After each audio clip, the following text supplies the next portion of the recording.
Hello everyone, I know you are going to use this video for falling asleep, so before that, like this video, subscribe to the channel and let me know where you are from. Also, what time is it? They say the woods behind Willow's End whisper if you listen too closely. The old folks talk about lights flickering from between the trees when no one should be there, about missing time, and screams that turn into laughter and back again. But no one talks about the house, at least not during the day. When night falls, after a few drinks, they whisper about it. The rotting thing at the farthest edge of the forest. The house that doesn't like to be seen. When the McAllisters vanished without a trace in 1993, leaving every light on and dinner still warm on the table, the town of Marrow Creek didn't even go looking. Not really. A single deputy made it as far as the mailbox before the birds stopped singing and his flashlight shorted out. He never went back. No one has, not willingly. And yet somehow that house is called someone new. It begins with a letter. Plain envelope. No return address. It arrives on a rainy Tuesday, tucked between junk mail and a pizza flyer. Olivia Grant is halfway through her third shift at the hospital when she finds it. She almost doesn't open it, but something about the handwriting, elegant, spidery, too formal for junk, makes her pause. The letter inside is short, but it steals her breath. To Olivia May Grant, the last living heir of Eliza Crowhurst. The property of 1226 Willow's End is now yours. Do not ignore this letter. The house waits. It always waits. She reads it 4 times. Who the hell is Eliza Crowhurst? Olivia has no family. Not anymore. Her mother died when she was 3. Her father, well, calling him a ghost would be generous. Raised in foster homes, shuffled between cities. She's never had roots, never wanted them. So the idea that there's an inheritance, a whole house somewhere, is absurd. She tosses the letter into her bag, meaning to throw it out, forget it ever existed. But that night, something strange happens. Her phone dies, though it was at 60%. The clock on the hospital wall blinks nonsense numbers. She hears her name whispered in the corridor, soft and urgent. But no one's there. On the way home, her headlights flicker like they're trying to blink something away. When she finally climbs into bed, she dreams of a house wrapped in ivy, breathing like it's alive. In the dream, the front door creaks open before she can knock. The house is waiting. When she wakes, the letter is on her pillow. She hadn't brought it in. She's sure of that. 3 days pass. The letter doesn't go away. It moves. She finds it in the fridge in her locker at work, once on her steering wheel. The words don't change, but the final line. The house waits. It always waits. It feels heavier now, like a warning or a challenge. She gives in. Marrow Creek isn't on any map. It's a dot that used to be a town, now swallowed by forest and silence. The road curves like a question mark, then splinters off into gravel. Olivia's phone loses signal 15 minutes out. By the time she passes the rusted welcome to Marrow Creek sign, she feels like she's entered another time. The gas station is abandoned. The main street looks like it's been forgotten for decades. Windows are boarded, paint peels. Even the birds seem to fly wide around the place. Everyone stares when she parks. A woman in a rocking chair stops mid-rock and narrows her eyes. A man watering a plant that looks long dead doesn't even blink. Olivia tries to smile. No one waves back. She asks about Willow's End at the diner. The waitress goes still. "You don't want to go out that way," she says without looking up. "Ain't nothing but bad things waitin' past the tree line. I inherited a house there." The waitress finally meets her eyes. "Then you best pray you never see it." Olivia leaves a generous tip and drives on. Willow's End is marked by a wooden arch, blackened with age and nearly hidden behind overgrown branches. Beyond it, the forest thickens unnaturally fast. The sun dims, though it's barely afternoon. Her tires crunch on wet leaves and gravel. Her hands tighten on the wheel. The first sign something is deeply wrong is the mailbox. It's pristine, polished, a fresh coat of red paint, the name engraved in copper crowhurst. But everything else is decayed. The fence is split and leaning. The driveway is cracked like something heavy tried to claw its way out from underneath. And the house, it shouldn't still be standing. 2 stories tall, its roof is caved in on one side, windows cracked or missing, but it breathes menace. Ivy coils up its sides like veins.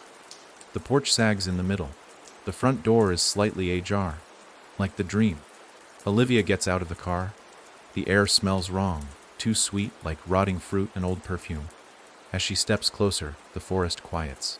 No birds, no wind, just the distant creak of wood as if something inside is shifting. She steps onto the porch. The door swings open. No key, no struggle, no grand welcome, just darkness. Inside, the air is colder. Dust coats everything but hasn't settled, like someone was just here. A chandelier swings slowly above a grand staircase. Portraits line the walls, faces half faded, eyes that seem to follow her. One painting near the stairs is clearer. A woman with high cheekbones and cold eyes, dressed in black. Olivia feels a chill when she looks at her. The plaque reads Eliza Crowhurst, 1874. The house knows she's here. She explores slowly. Each room feels like a memory someone tried to erase. Furniture covered in sheets that twitch when she walks by. Mirrors warped like the glass is sinking. One room is filled with dolls. Hundreds of them, all facing the center where a child-sized chair sits empty. Another is a library, but the books are blank. Upstairs, the hallway is lined with doors. Only one is open. It leads to a nursery. But everything is wrong. The crib is scorched. The mobile above it spins slowly on its own. One of the stuffed animals has no eyes. On the wall, something is scratched in. Shechito Kheby. Suddenly, Olivia hears footsteps behind her. She spins. Nothing. Again. Closer. She rushes out of the nursery. The hallway is longer now. More doors. The wallpaper changes behind her as she moves, going from floral to blood, red patterns. She reaches the staircase. Only now it's spiraling down, impossibly deep. She didn't notice that before. Voices echo, laughter, a baby crying. She runs. Back through the library. The doll's room.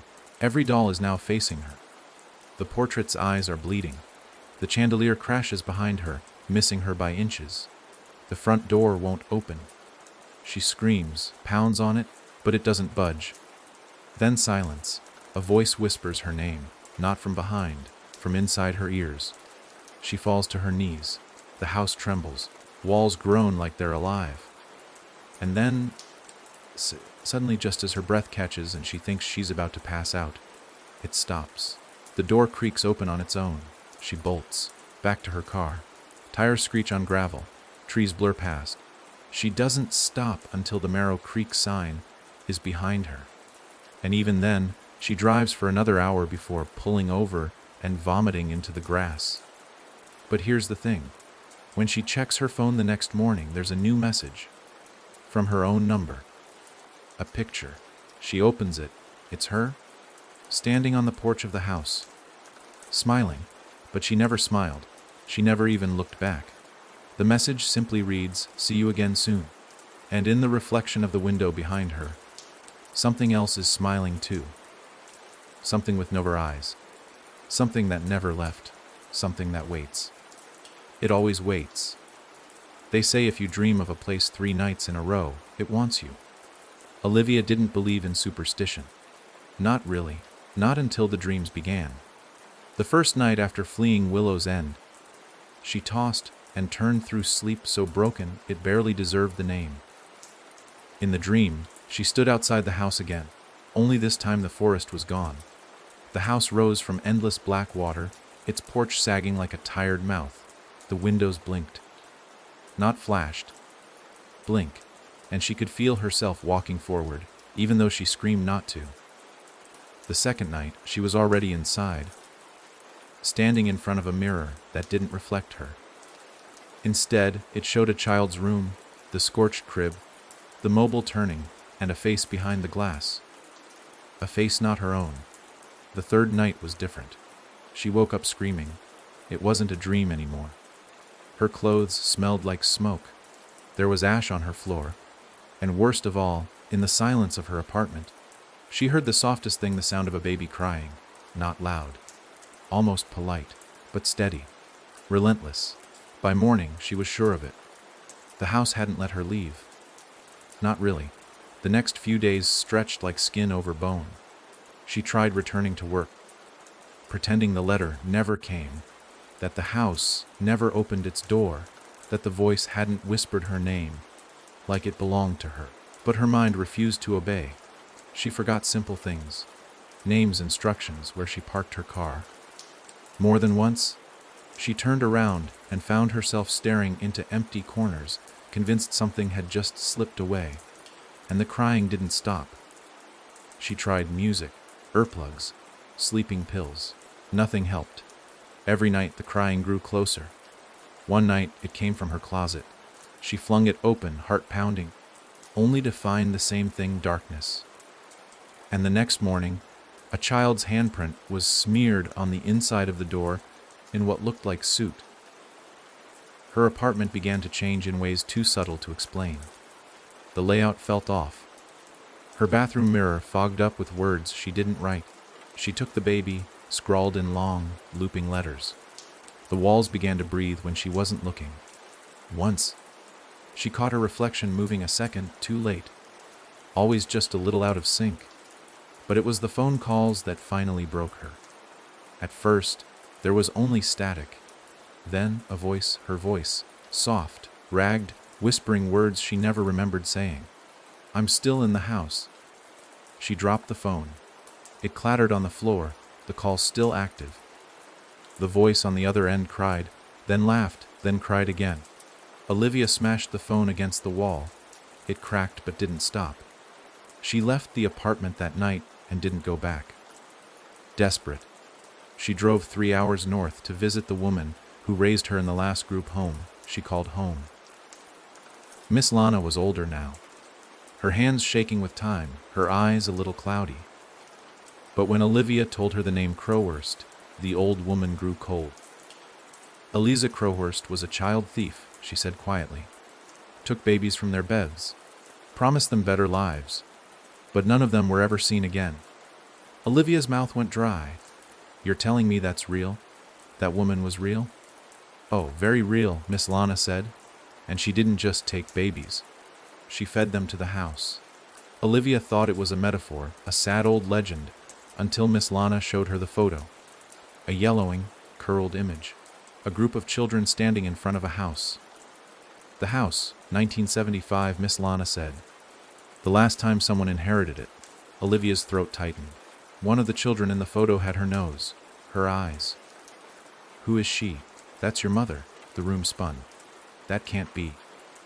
"She came back from that house a different person," Miss Lana whispered. "Empty. Like something walked out of her skin and stayed in." A beat of silence.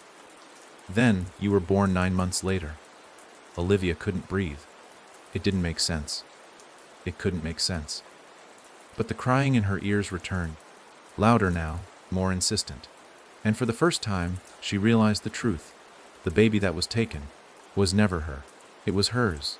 She didn't remember being pregnant. There was no child. But the memories had gaps, jagged edges. A week in the hospital after a car crash she barely remembered. Months of numbness she couldn't explain. Was that when it happened? Was that when the house took something from her? And now it wanted her to come back. She returned to Marrow Creek in the dead of night. No one saw her pass. The town looked emptier than before. The rocking chair on the porch no longer moved. The gas station was gone entirely. Just rubble and a flickering sign on the ground. She drove past it without blinking. The arch of Willow's End greeted her like open arms. This time, the forest didn't even pretend to hide the house. The trees bent away, as if scared to touch it. And the house was alive with light. Every window glowed, though no electricity had ever been connected. The porch lantern flickered like a heartbeat. She stepped out. The ground pulsed. The front door opened, and this time she stepped inside willingly. Everything had changed. The rot was gone. The house looked exactly as it must have in its prime. Rich velvet curtains, a fire crackling in the hearth, a piano playing itself in a nearby room, a voice humming along, a lullaby she remembered from some life long ago. She walked through the foyer, heart pounding. The portraits smiled now. Eliza Crowhorst's eyes gleamed. "Welcome home," said a voice. She turned. A man stood there, tall, pale, ageless. He wore a suit that looked untouched by time, but his eyes were wrong, too wide deep. "I'm the caretaker," he said. "You've been expected." She couldn't speak. "Follow me," he said, and she did, down a hallway that twisted impossibly, where doors opened and closed on their own, through a library where books now bled ink onto the floor, past a nursery door that slammed shut when she looked at it. At last he stopped at a narrow staircase. "She's waiting," he said.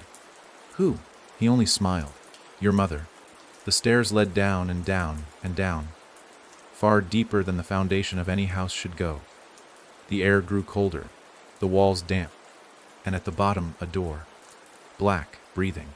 Olivia reached for the handle. Behind her, the caretaker was gone. She opened the door. It wasn't a room, it was a void. Inside stood her mother, Eliza Crowhorst, and dozens of others, women, children, all frozen in place, faces turned toward her, eyes empty.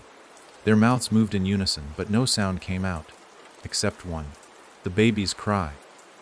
It came from the center of the room, where a crib floated in midair. She stepped forward. Her legs felt like they belonged to someone else.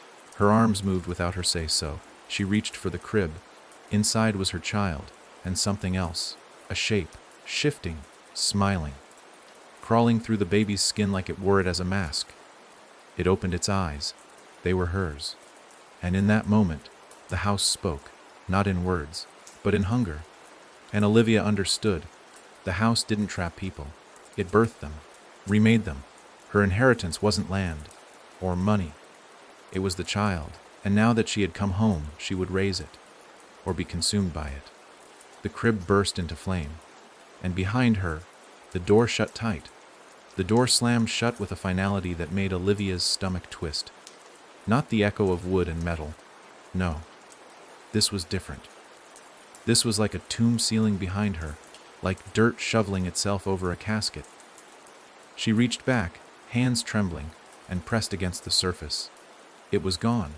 Not just locked. Gone. Cold stone greeted her fingers, rough and pulsing, like the walls were part of a larger, breathing thing. She spun around to face the void again. The crib still hovered. Fire licked the base, crackling silently, casting no light. It was a fire that shouldn't exist, blue and cold and watching her. It coiled around the edges of the crib like it didn't want to burn what was inside, only guard it. And inside, the baby stared at her with her own eyes. Not just familiar eyes, her eyes. The same shade of hazel, the same specks of gold near the pupil, but the expression behind them was ancient, empty, hungry. She stepped forward, heart pounding in her ears. The closer she got, the more the crying changed. It wasn't just a baby anymore. It overlapped. A newborn's wail stitched to the sobs of a child, the panic of a woman, the dry screams of something that no longer had a throat. The sounds looped over each other, wrong in ways language couldn't describe. She stopped inches from the crib, staring down into the thing that wore her DNA. Its face split into a grin. Then it spoke. Not aloud, not in any language. Inside her head. "Hello, Mother." Her knees nearly buckled. She backed away, hands shaking, eyes wide. But the voice followed her, tethered to her thoughts. "You left me. You left us. I never had you," she whispered, the words raw and thin. The shadows in the void shifted. A wall of figures stood in the dark, watching. Women, mostly. Some children. Some so far gone in shape that they barely looked human anymore. But they watched, and they remembered. Eliza stepped forward from the crowd. Only it wasn't her mother anymore. The thing that wore her skin had aged backward, younger now. Tall and straight, her hair long and dark, her eyes bright with something that wasn't life. She opened her mouth and spoke in Olivia's voice. You were born of this house. Now it claims you. I'm not yours, Olivia spat. But it is, Eliza said, pointing to the crib. You dreamed of the house. You followed the letter. The blood remembers. Olivia's skin crawled.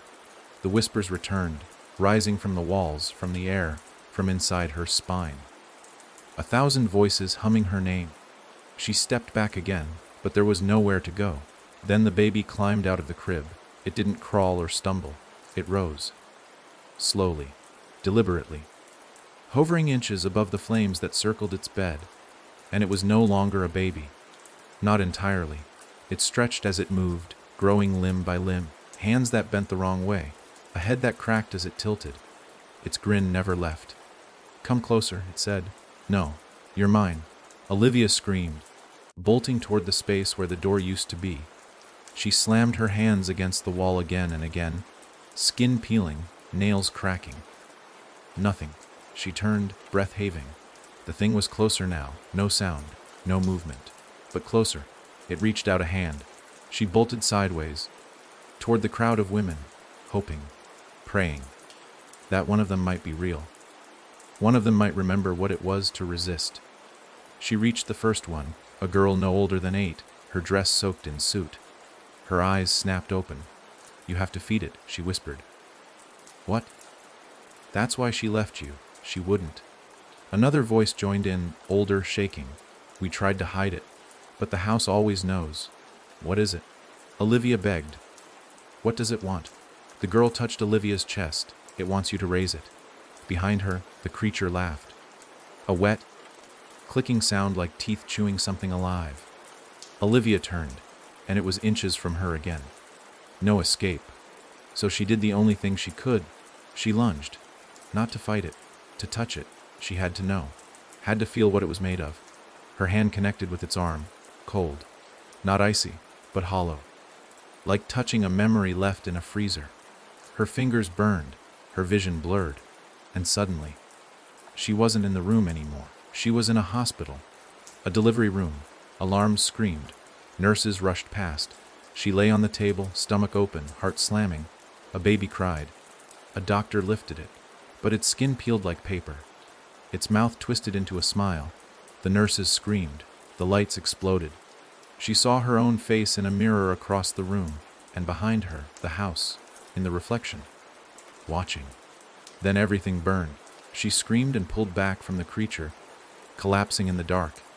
It loomed over her, expression unchanged. Now you remember. I lost it, she gasped. I lost my baby.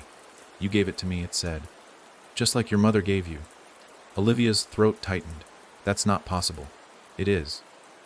The house keeps us, and it always asks for more. Eliza stepped closer, placing a cold hand on Olivia's shoulder. We are the mothers of what comes next. No, Olivia said. No, I'm not like you. The floor beneath her began to tremble. Cracks spread across the void. The crowd of watchers hissed, shrinking back. The child thing opened its mouth and screamed. The sound shattered her thoughts. Blood trickled from her ears. Her vision pulsed. But in that chaos, something changed. The flame in the crib flared, bright this time. Warm. Real. A crack of gold in the black. Olivia rolled toward it, crawling through the pain. The flames parted for her hand. Inside the crib, now empty, a small object glowed. A locket. She grabbed it. The world snapped. And suddenly she was standing in a different room. The foyer. The house behind her screamed. Not a person. The house. Every wall groaned. Every door slammed. A howl of rejection filled the air, but she was back, alive. And the front door, ajar. She didn't hesitate. She ran. Outside the sky was still night, but the stars had returned. The moon hung overhead like an eye, but it looked away as she fled to her car. Still parked, still real. She turned the key. It roared to life, and she drove. She didn't look back. Not when the forest moved. Not when the road tried to turn her around. She drove until the town disappeared behind her. Until the crying stopped. Until morning. But when she opened her hand, the locket was still there, warm, and inside, a photo of a baby. Her baby, smiling, wearing her eyes. And in the corner of the image, the reflection of the house, Sleep fled from Olivia the way the sane flee from fire. Even in daylight, even with the blinds drawn and every mirror covered, the memory of that thing clung to her like smoke. She hadn't slept in 2 days, and yet she didn't feel tired, only watched. Her body moved like it was obeying a different rhythm now, not rest and hunger, but some deep pulse. An internal drumbeat set by the house. It wasn't just trauma. This felt deeper, worse, like something had followed her back. Something that hadn't finished with her. The locket pulsed warmth in her hand, but only when she tried to throw it away. She had left it on a park bench. It turned up in her mailbox. She flushed it, found it in her shoe. Once, she burned it over the stove and watched it melt. The next morning, it was whole again, hanging from her rearview mirror. It wanted to stay, and worse, it had started to hum. A soft, tuneless melody, like a lullaby half remembered from a nightmare. She took it to a jeweler, hoping maybe it was some strange music box mechanism. The old man squinted through thick glasses, poked it once, and stepped back like it had bitten him. "Don't bring that in here," he said, voice low. "You want something cursed riding your bloodline. Take it to the river, deep water, salt it, and pray it doesn't float."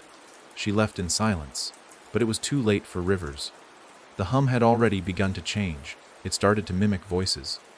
Hers, then her mother's, then the baby's, and then, most disturbingly, it spoke in her father's voice. A voice she had only heard once on a cassette tape, left behind after he disappeared. That broken, drunk apology slurred from the locket's delicate seams. That was when she stopped pretending the world was normal. Olivia did what anyone would do when reality splinters. She tried to understand. She went back to the group home, where Miss Lana had raised her, hoping for answers, anything to make sense of the bloodline she'd apparently inherited. But Miss Lana's room was empty. Worse, the entire home had been abandoned. Boards covered the windows. Weeds swallowed the porch. When she broke in, dust blanketed every surface. The air was stale with silence and something else. Faintly sweet. Familiar. The same perfume the house had worn. She found Lena's journal beneath a floorboard in the office. It was old, brittle, filled with ink that smeared under her trembling fingers. March 3rd. Olivia doesn't remember. That's good. She smiled today, and I prayed she wouldn't turn out like the others. March 15th. The dreams are starting again. The house hasn't forgotten her. April 10th. I heard her humming it. The song. I never taught it to her. I swear I didn't. April 21st. It came in the night. It left ash in her crib. I told it she wasn't ready. April 29th. I lied. She was born ready. God forgive me. The last entry was just a single sentence. The child isn't the curse. She's the cradle. Olivia read it over and over, the words clawing deeper every time. She was never the victim. She was never the end of the line. She was the beginning. She left the house before the sun set, but the shadows in the town had already started to stretch too far, bending across streets that used to be safe. And when she looked into a storefront window, she didn't see her reflection. She saw herself cradling the baby, smiling. Behind her, the house. Always. It didn't matter where she went. The house was inside her now, and the baby had grown. Not outside, not in the world, but inside her thoughts. She began to hear it more clearly, not just in the locket's hum, but in words. Demands. Questions. Why did you leave me? Why did you run? Why do you pretend you're not mine? It called her mother like a mockery. Not a child's love, but possession. Worship twisted into control. Then came the first night of the markings. She woke up and found symbols etched into her skin. Not cuts, just beneath the flesh, like bruises that had decided to form letters. She didn't recognize the symbols, but she understood them. They were commands. One on her forearm, return. Another on her shoulder, feed. A third over her heart, let it grow. She washed them. Scrubbed until her skin blood. They faded, but didn't vanish. The next night they came back. This time larger, She didn't know what it meant. Not fully. Until she found the boy. He appeared on her doorstep, maybe 7 years old. Dirty, wide-eyed, too quiet. He handed her the locket.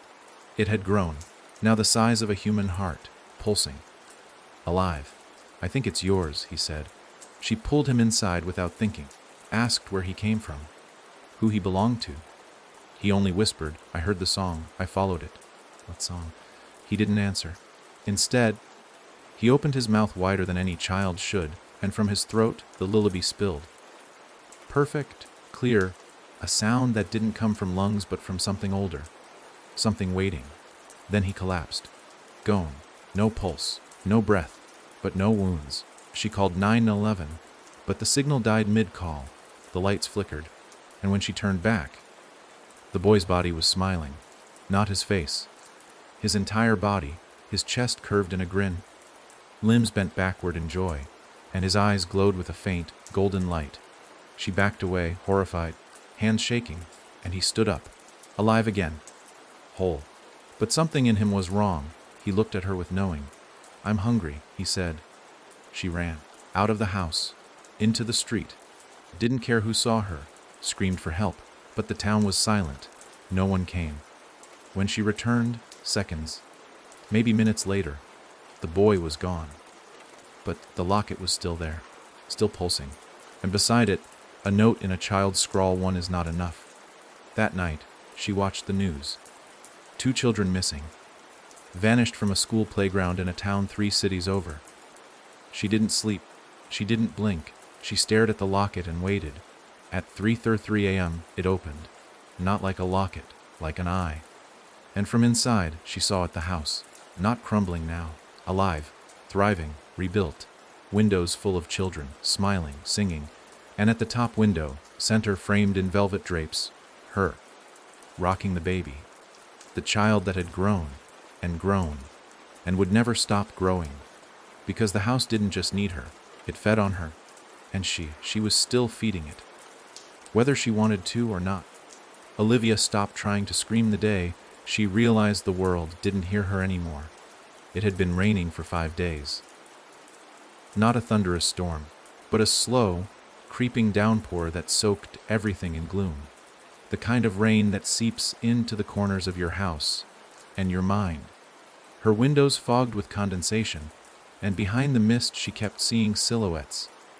Small figures with blank faces, standing still in the yard until she looked too long, and they vanished like steam. She no longer dared to sleep.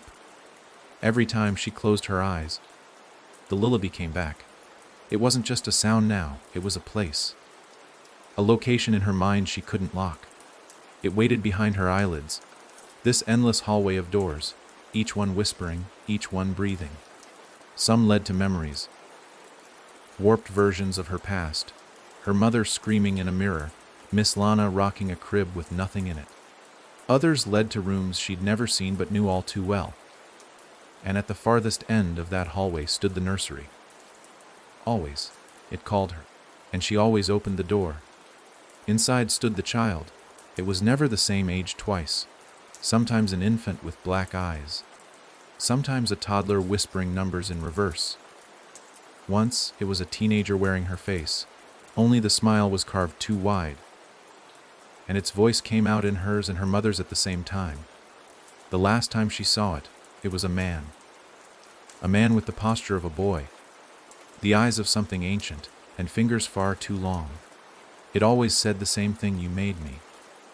But Olivia knew she didn't. Not the way people make children. She hadn't birthed it. She hadn't raised it. She hadn't fed it. Yet it grew. And the more she resisted, the stronger it became. It had learned to mimic. At first, just voices, then smells, then moments. One evening she walked into her kitchen and found her mother there, alive, back turned, humming a song while cooking. Olivia stood frozen, tears in her eyes, heart breaking open. The woman turned. And it wasn't her mother, it was the child, wearing the skin of memory, mocking her love. I thought you missed me, it said. That was when she began to hear the tapping. At first soft, harmless, from behind the walls, then louder, always 3 knocks. Knock, knock, knock. At 1:03 a.m. every night, she tried moving apartments. 3 towns over. Didn't matter. The taps followed. So she stopped running. If it wanted her, then she'd find out why. She dug deeper into the name Crowhurst. But the town records were gone. Burned in a courthouse fire in 1979. Online searches yielded nothing. So she drove back to Marrow Creek, again. Only this time, she didn't try the front door. She went to the library. What was left of it? The building sagged like a tired man. Moss covered the walls, but the inside was untouched by dust. Books lined every shelf, spines new and polished. And the librarian was waiting. A young man, unblinking, thin as a rake. "We've been waiting for you," he said. "I'm not staying." "You already are," he smiled. Olivia walked past him, ignoring the way he never turned to watch, but somehow still tracked her every move. She searched for anything. Eliza Crowhurst, the house, the missing children, but the shelves were empty of titles. Every book had her name. Olivia May Grant, Book 1. Olivia May Grant, Book 2. Olivia May Grant, Book 3. Dozens of them. She pulled one down, opened it. The pages were blank until she touched them. Then they filled in with ink her life. Word for word, things no one knew. Thoughts she'd never said aloud. Dreams she never told anyone. She dropped the book and backed away. The librarian was standing behind her now. "You're the story the house tells itself." "What does that mean?" She whispered. "It's not just alive. It remembers. It builds." "Builds what?" "Versions of you." Her mouth went dry. "What do you mean, versions?" He gestured to the shelves. "Each one is a turn of the wheel. A chance. Sometimes you raise the child. Sometimes you run. Sometimes you burn the house. Sometimes you become the house." "That's not possible," she snapped. He leaned in. "You think this is your first time?" She bolted. Ran out of the library, heart pounding. In her car, the windshield was fogged. She wiped it clean. Someone had written 3 words in the condensation, "Feed it soon." That night, the knocks were louder, but not at the wall, at the closet. Knock, knock, knock. She stood in the dark, watching the door bulge slightly. Something pressed from inside. She didn't move, didn't breathe, until the whisper came through the keyhole. "Are you ready to love me yet?" She slammed a chair under the doorknob and backed into the hallway. The floorboards creaked behind her. She turned. No one there, but the hallway was longer than before. Doors she didn't remember lined each side. She took one step back, and the floor swallowed her. She fell, down, down, through blackness that roared like a mouth, until she landed in her own bedroom, but in the past. The wallpaper from when she was 7. The bed with the sun-shaped pillow. The cracked glass of her old snow globe still intact on the nightstand. And in the bed, a child, herself, sleeping, peaceful. Olivia stepped closer, then froze. The child's chest rose and whispered, "I let it in." Olivia backed away in horror. Behind her, the door opened, and the child stood there, older now, wearing her locket, wearing her smile. "You're not real," Olivia whispered. But the child just tilted its head. "I'm realer than you. You keep running, and I keep growing." "Why?" "Because fear feeds me. Every time you deny me, I eat a little more. Every time you scream, I grow taller." Olivia dropped to her knees. "I didn't ask for this, but you were chosen. You always have been, since Eliza, since before her." "Why me?" "Because you're empty." Tears filled her eyes. "I'm not." "You are," the child smiled, "but I can fill you. Let me inside. Just once, and you'll never be alone again." Then it offered its hand, and from inside the walls, behind every door, behind every floorboard, Olivia heard the voices. Dozens, hundreds, children, women, men, all whispering the same thing. "Let it in." She ran again. Ran until her lungs collapsed and her legs gave out. Woke up on the floor of her current apartment, soaked in sweat, her knees raw and bleeding. The locket beside her, open. Inside, a new photo. Her, pregnant, smiling. Behind her, the house, closer, larger, alive. By the time Olivia realized the house was no longer fixed to Willow's End, it had already rooted itself into her world, like mold growing between the cracks. It didn't need a physical address anymore. The house had changed the rules. It was no longer just a place. It was a shape, a behavior, a sickness, and it had begun to spread. It started with a smell. Sweet. Thick, like candied rot. She noticed it in her kitchen first, lingering near the sink, clinging to the faucet. Then in the hallway. Then in her closet. The same sickly scent that had soaked the walls of Willow's End, crawling beneath her skin like perfume laced with guilt. She cleaned obsessively, scrubbed the floors until her knees were bruised and her hands blistered. But the scent came back, stronger. Then came the door. It appeared on the third day of the smell.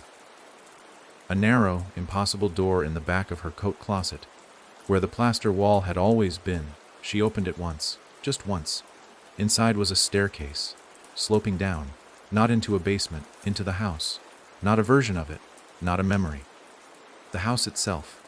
She slammed it shut and shoved a dresser against it, heart racing. But the door wouldn't stay hidden. Every time she turned around, it found a new way back. Once in her fridge, once in the back of her medicine cabinet, once, horrifyingly, in the mirror. A perfect wooden door where her reflection's shoulder should have been, just waiting to open. She tried to leave. Packed a bag and drove. Got as far as the county line before the road looped. 5 exits, 10 gas stations, all in the same place. Every turn spat her back to the edge of town. Her GPS blinked in confusion. Her phone died. Even the birds had stopped flying overhead, and then the child began to speak through others. A woman at the grocery store brushed past her and whispered, "He's learning to smile because of you." Olivia turned to see blank eyes and a frozen grin. A boy on the sidewalk tugged his mother's hand and pointed at Olivia, whispering, "That's the one who grew it wrong." And once, while fueling up, a man in a tattered coat leaned into her window and said, "I saw your baby. It has your laugh." It wasn't just her anymore. Everyone had become mirrors. Everyone had become doors. And it all came to a head the night the locket sang. It was a low, bone, deep tune. A melody that didn't ask to be heard. It forced itself into her head. She woke at 3:33 a.m. again. The knocking had stopped, replaced by the song. And when she opened her eyes, the door to the house was no longer in the wall. It was in the center of her bedroom. Standing upright, freestanding, pulsing. The brass knob turned on its own. She backed away. But the door didn't open outward. It breathed open, like a mouth. Inside, she saw the hallway. The one from her dreams. The one with all the doors, each breathing in sync. But this time, it wasn't a dream. The smell was too thick, the air too damp. She stepped forward, trembling. The door closed behind her without a sound. The hallway had changed. Now, each door bore a name, not just hers.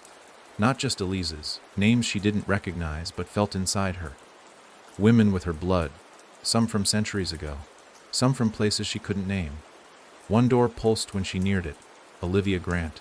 The wood was warm, soft, like flesh. The child's voice came through it. "You've come back." She opened it. Inside was a room made of memories. Her apartment, her childhood bedroom, her foster home, all spliced together into one warped, stitched space, and in the center a crib. The same crib, the same twisted mobile, only now the mobile spun in reverse. The toys hanging from it were teeth. The child sat on the floor beside it, older, maybe 9, wearing pajamas covered in moving ink, symbols that read when she blinked. "You brought me back." "I didn't mean to," Olivia whispered. "Yes, you did. You tricked me. The house tricked me." "No," the child said, standing. "We gave you a choice. You kept choosing to look." Olivia backed up, but the room twisted. The walls flexed. The door disappeared. She was trapped again. Always trapped. "You can end this," the child said.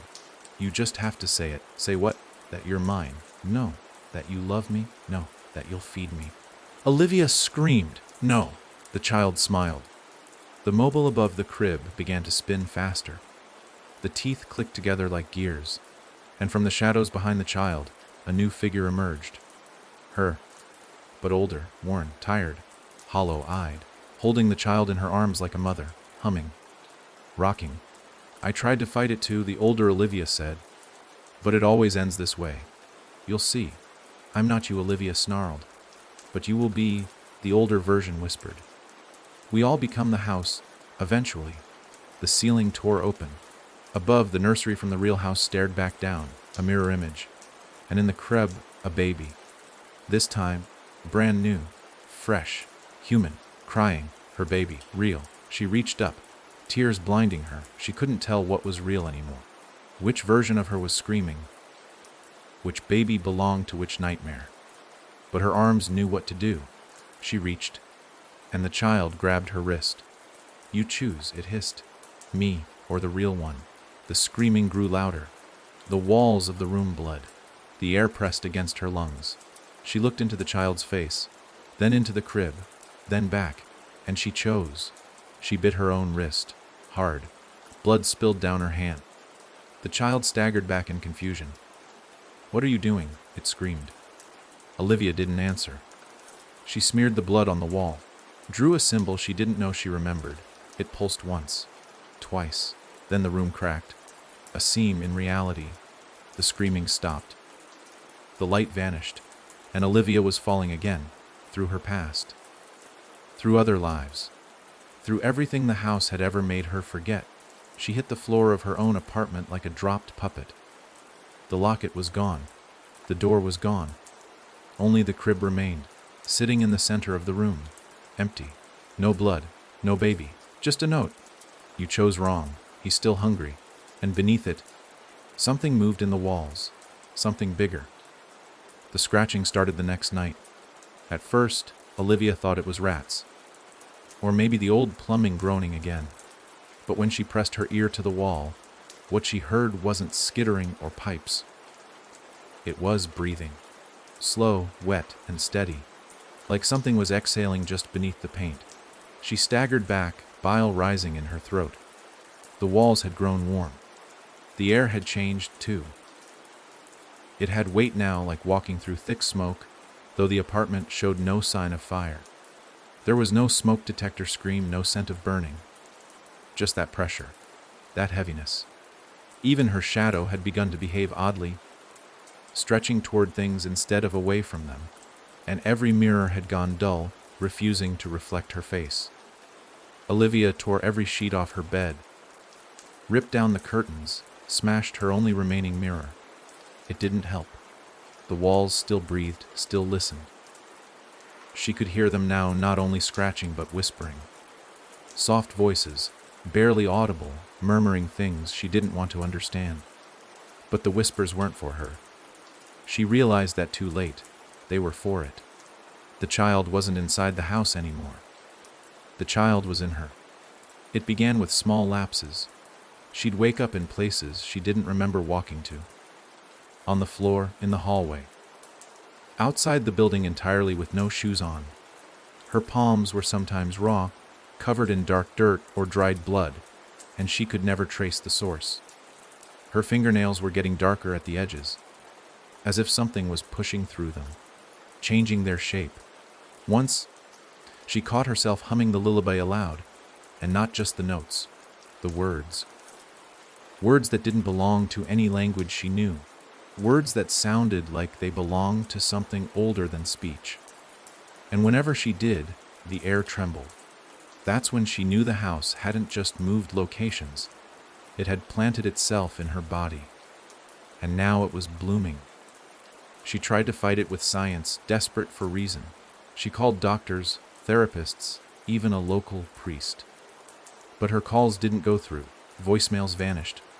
Emails unsent. And the few who answered sounded off. One therapist, her voice robotic and flat, repeated the same phrase 5 times before hanging up. Feed what you grow. Feed what you grow. Feed what you grow. The priest never came. Instead, she received a package on her doorstep. No return address. Inside, a child's rattle, blackened with soot, and a note. He has teeth now. She screamed. And the walls responded. They shuddered, like something inside was laughing. She ran to the kitchen, grabbed a knife, and held it over her wrist. It was a wild instinct, some primal urge to end the cycle, to cut off whatever link the house had to her blood. But her hand wouldn't obey. It just trembled. The knife dropped, and when it clattered to the floor, she felt it smile. Not the house, her, from the inside. The child, the seed. The thing she had been feeding with fear, with memory, with existence. He was growing. She vomited on the floor. Black liquid, thick as oil. It crawled toward the baseboard and disappeared into the wall. Olivia sobbed, curled on the floor, body shaking. She knew what was coming. She just didn't know when. But she didn't wait long. It was that same night. At exactly 3:33 a.m., she woke to a noise she didn't recognize. Not scratching. Not knocking, chewing, and not from one mouth, from dozens. She sat up in bed, afraid to breathe. And then, the walls split open. Not shattered, not exploded. They peeled. Peeling themselves back like rotting fruit, revealing soft, glistening tissue beneath. And faces, so many faces, screaming, smiling, crying. Children, women, men.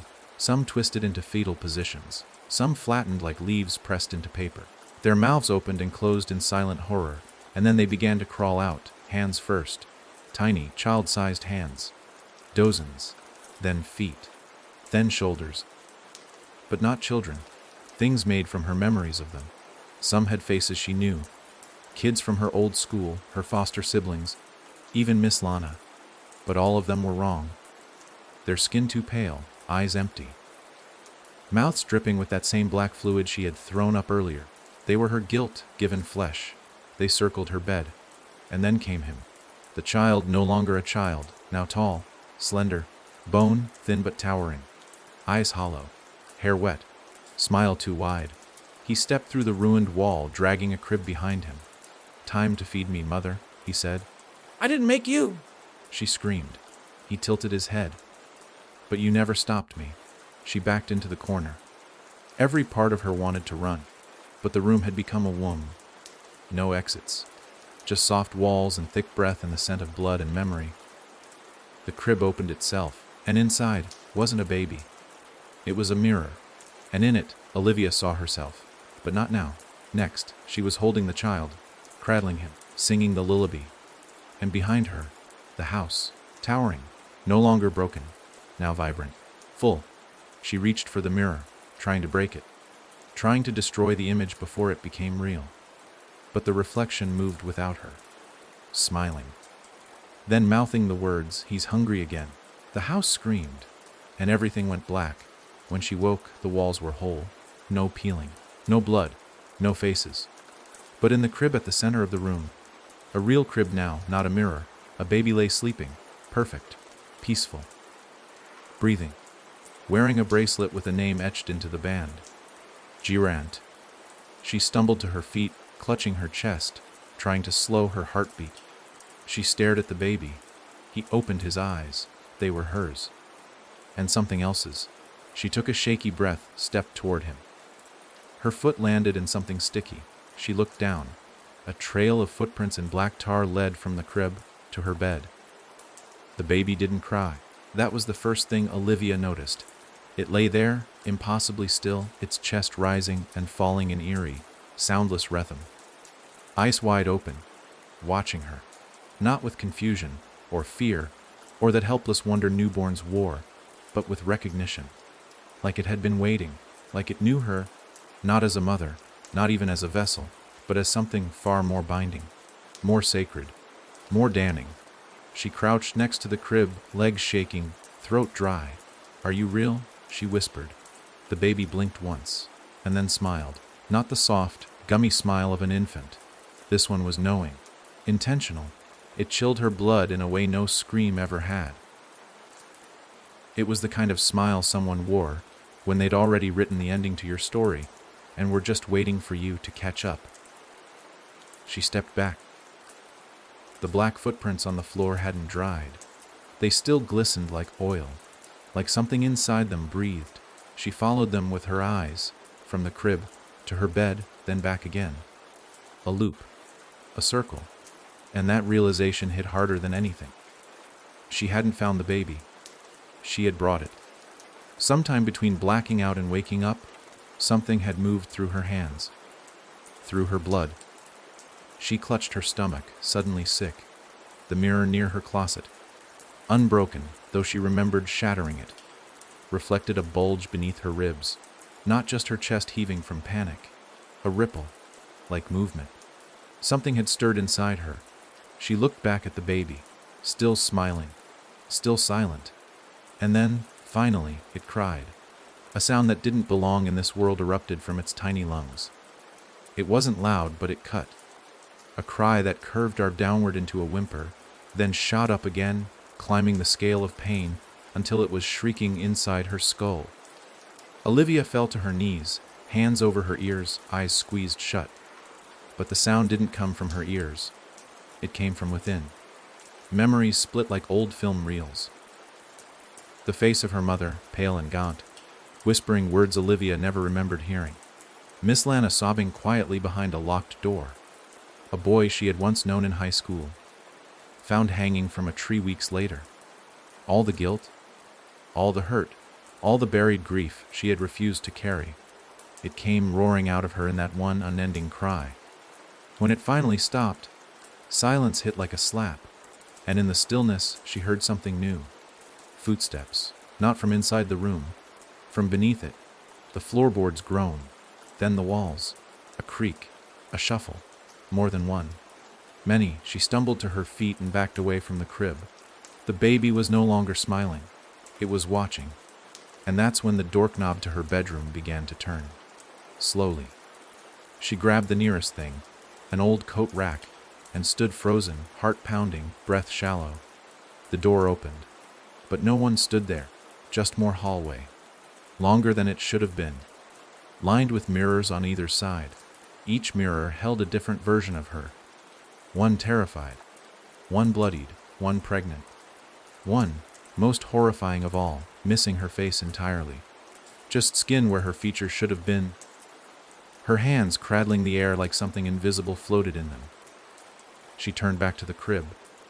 It was empty. She hadn't heard movement. But the child was gone. She stared at the bed, the footprints, the mirrors, the door. And she understood. He was done playing. He had begun walking. She screamed into the hallway, hoping her own voice might trigger reality to snap back. But instead of an echo, she heard her own voice answer back, "I love him." A whisper from the mirror, from every mirror. "I love him, I love him, I love him," chanted like a prayer, a dirge. Her head spun. She staggered into the hallway. Mirrors on either side warping and pulsing like they breathed. She reached out and smashed one. It blood, not glass shards, not sparks. Blood. The reflection within grinned, mouth lined with teeth that didn't stop, curling upward toward its ears. She ran, down the hallway, past images of herself nursing a shadow, dancing with skeletons, teaching a class of eyeless children, each mirror more broken than the last. At the end of the hall, a door stood wide open. It was the front door of Willow's End. She stepped through, and found herself in the basement. Not hers, the basement, the real one, Willow's End. The air smelled of iron and damp leaves. The stone was wet, mossy. The crib sat in the center, pristine. The baby lay inside again asleep, but surrounding it were others, dozens, maybe more. Other cribs, all filled, all with babies, all crying, all wearing versions of her face, her mouth, her eyes. The walls were covered in writing, scratched into the stone. She feeds the house. She is the house. She births the house. Behind her, the door slammed shut. She turned and came face to face with Eliza. Not a ghost, not a memory. Alive, as real as the floor beneath her. She hadn't aged a day since the last time Olivia had seen her in the portrait. But her eyes, they burned. "You brought him into the world," Eliza whispered. "I didn't want to. You fed him. You ran, but you still let him grow. I didn't know. We all didn't know. Until it was too late." Eliza walked to one of the cribs and looked inside. The baby inside screamed at the sight of her. "He cries when he sees you," Olivia said. "No," Eliza replied. "He cries when he remembers." "Remembers what?" "That I didn't love him." Eliza turned, eyes glassy. You still can. I can't love a monster. Eliza took Olivia's hand and placed it on her chest. And that's when Olivia felt it, the heartbeat of the house, thudding behind the walls, under the floor, in her own veins. A second rhythm inside her body, pulsing in perfect sync with the child. Eliza smiled softly. It's already yours. Now you must decide. She stepped back, voice barely a whisper. Will you let it feed on you? Or will you feed it others? The baby in the center opened its eyes again, now glowing, and every other crib fell silent, not asleep, waiting for her to choose. There is a kind of silence that comes before disaster. Not peace, not calm, preparation. The whole room held its breath, and Olivia stood at its center, hands trembling, heart pounding, Eliza's final words still burning in her ears. Will you feed it others, or let it feed on you? She looked around, at the rows of cribs lining the basement of Willow's End. Dozens of infants, all wrapped in identical pale cloth, all eerily still now, watching her, breathing in rhythm, all of them wearing her face in some way, her cheekbones, her crooked smile, her eyes, her fear. As though the house had tried to copy her over and over, but kept getting something slightly wrong. These weren't just victims. They were attempts. Eliza had once made a choice, and now it was Olivia's turn. The child, the one she'd first found in her apartment, the one that had followed her through dreams, through walls, through her own skin, lay at the center, resting in the crib that had always been his. But even in sleep, he smiled. His mouth twitched upward in a knowing curl, like he already knew which answer she'd give. You want me to choose? Olivia asked aloud, voice cracking. You want me to offer someone up just to survive? Eliza didn't speak. She just stood near the shadows, half hidden, no longer fully human. Her skin was gray, stretched thin, her eyes dry, unblinking, a husk in the shape of regret. You let this happen, Olivia said. You started this. No, Eliza finally whispered. The house has always been. I just stopped running. And look what it made you. Eliza didn't flinch. Better a cradle than a coffin. The walls around them pulsed at that. A heartbeat, louder than before. The cribs shook gently. A low hum buzzed through the floor. It was hungry again. Olivia knew that feeling now. The house didn't want food. It wanted fear, memory, identity. Something it could reshape and pass down. That was the secret, wasn't it? Not just to take a life, but to devour the personhood inside. To empty someone out and fill the shell with the house's own design. She had tasted it already. Every time she gave in.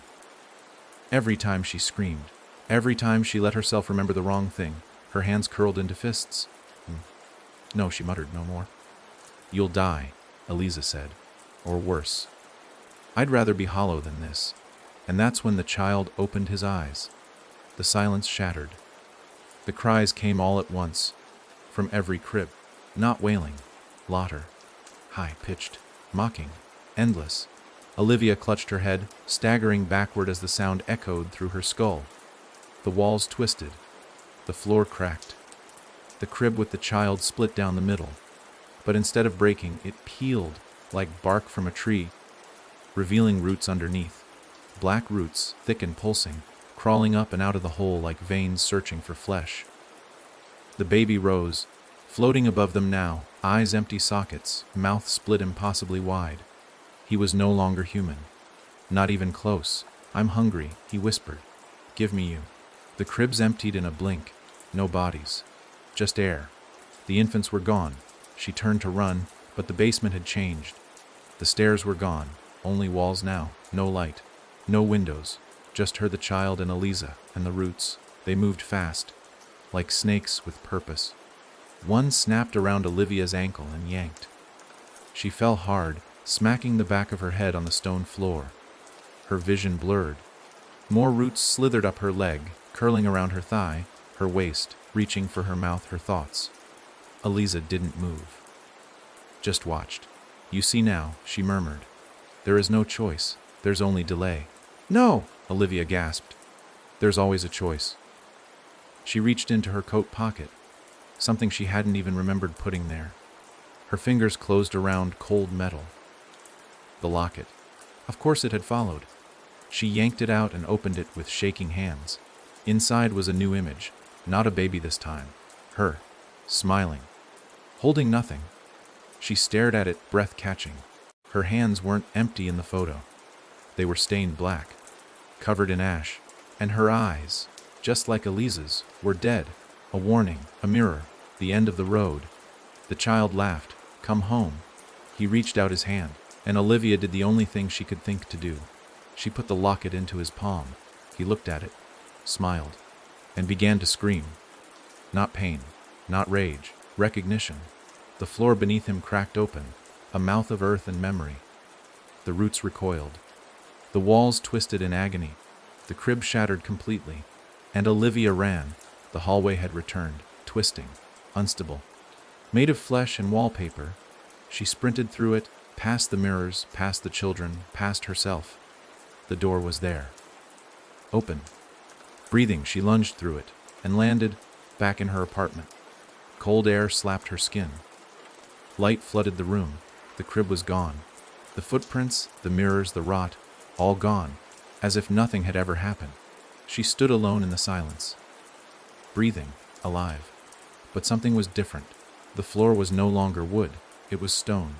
The walls pulsed slightly, and when she turned to look behind her, the apartment window didn't show the city.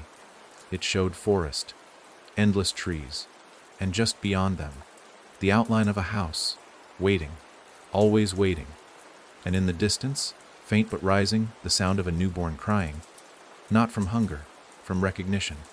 Olivia stood still, barefoot on cold stone, the weight of breath held hostage in her chest.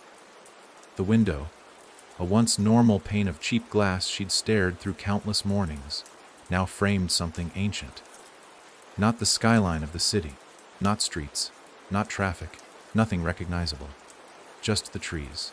Towering, black-rooted trees that stretched high into a gray, unmoving sky, so densely packed they looked like the bones of a giant creature laid down to rest.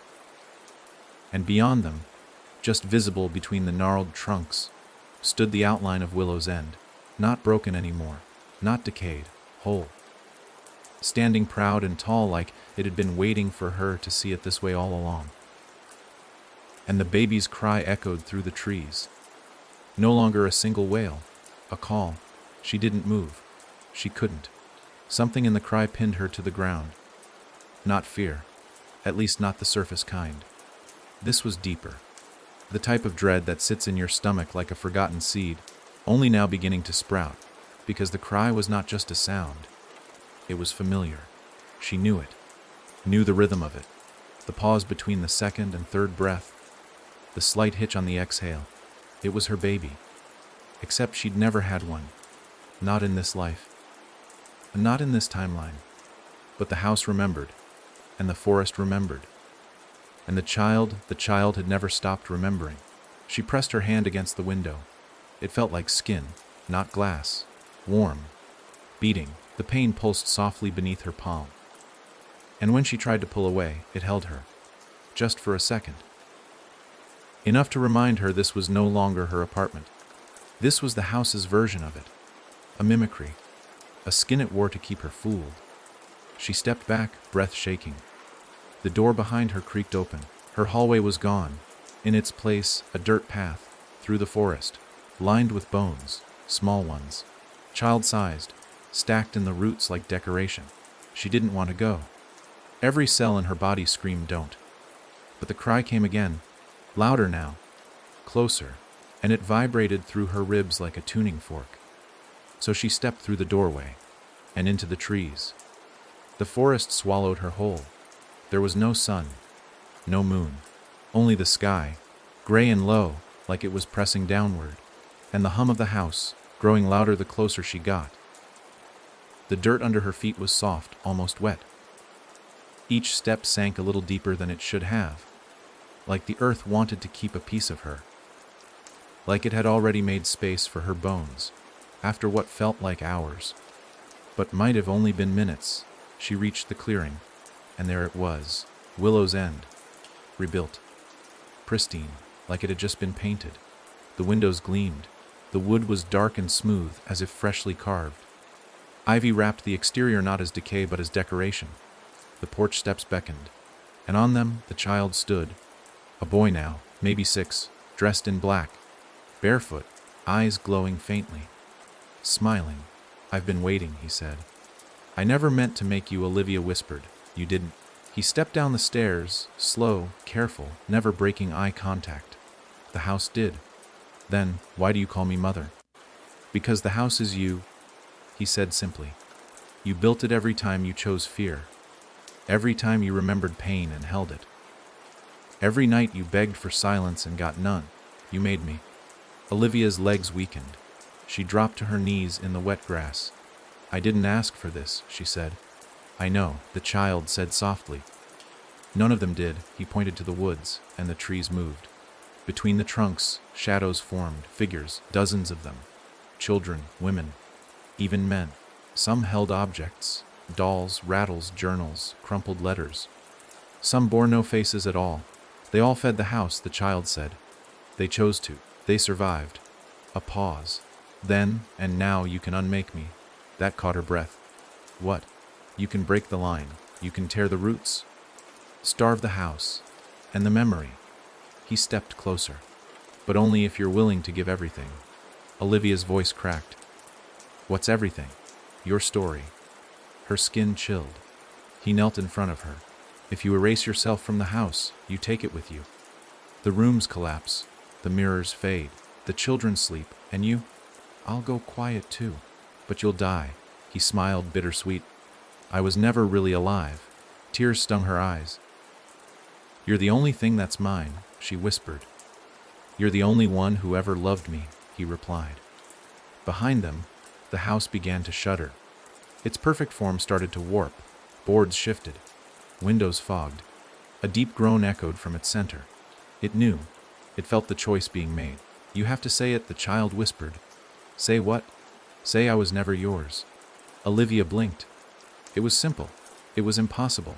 She opened her mouth, tried to speak. Nothing came out. "Say it," the boy begged. "You have to mean it." But she couldn't. Because part of her did love him. Not the thing. Not the horror. But the feeling of being connected to something. Even if it was born in nightmare. Even if it lived in walls. The house screamed. Windows shattered. From the roof, figures began to fall. Wraiths shaped like the children she couldn't save. Their mouths opened. Ash poured out. The wind howled with voices she didn't remember owning. "Say it, Olivia!" The child's eyes glowed brighter now, face strained. The sky cracked above them. The house took a step forward. The ground trembled. And then she reached out, cradled the child's face, and whispered, "You were never mine." The wind stopped.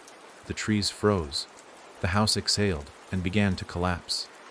Not with fire, not with thunder, but like a memory being forgotten. Walls faded into light. Krebs crumbled into dust. The children vanished not in pain, but peace. Even Eliza, standing at the window, nodded once and was gone. The child smiled, softly, and in a voice that barely reached her ears, "Thank you." Then he too dissolved, light, ash, gone. Olivia stood alone in the clearing. No house, no forest, only wind, only sky, and for the first time in what felt like eternity, no crying, just silence, real, gentle silence.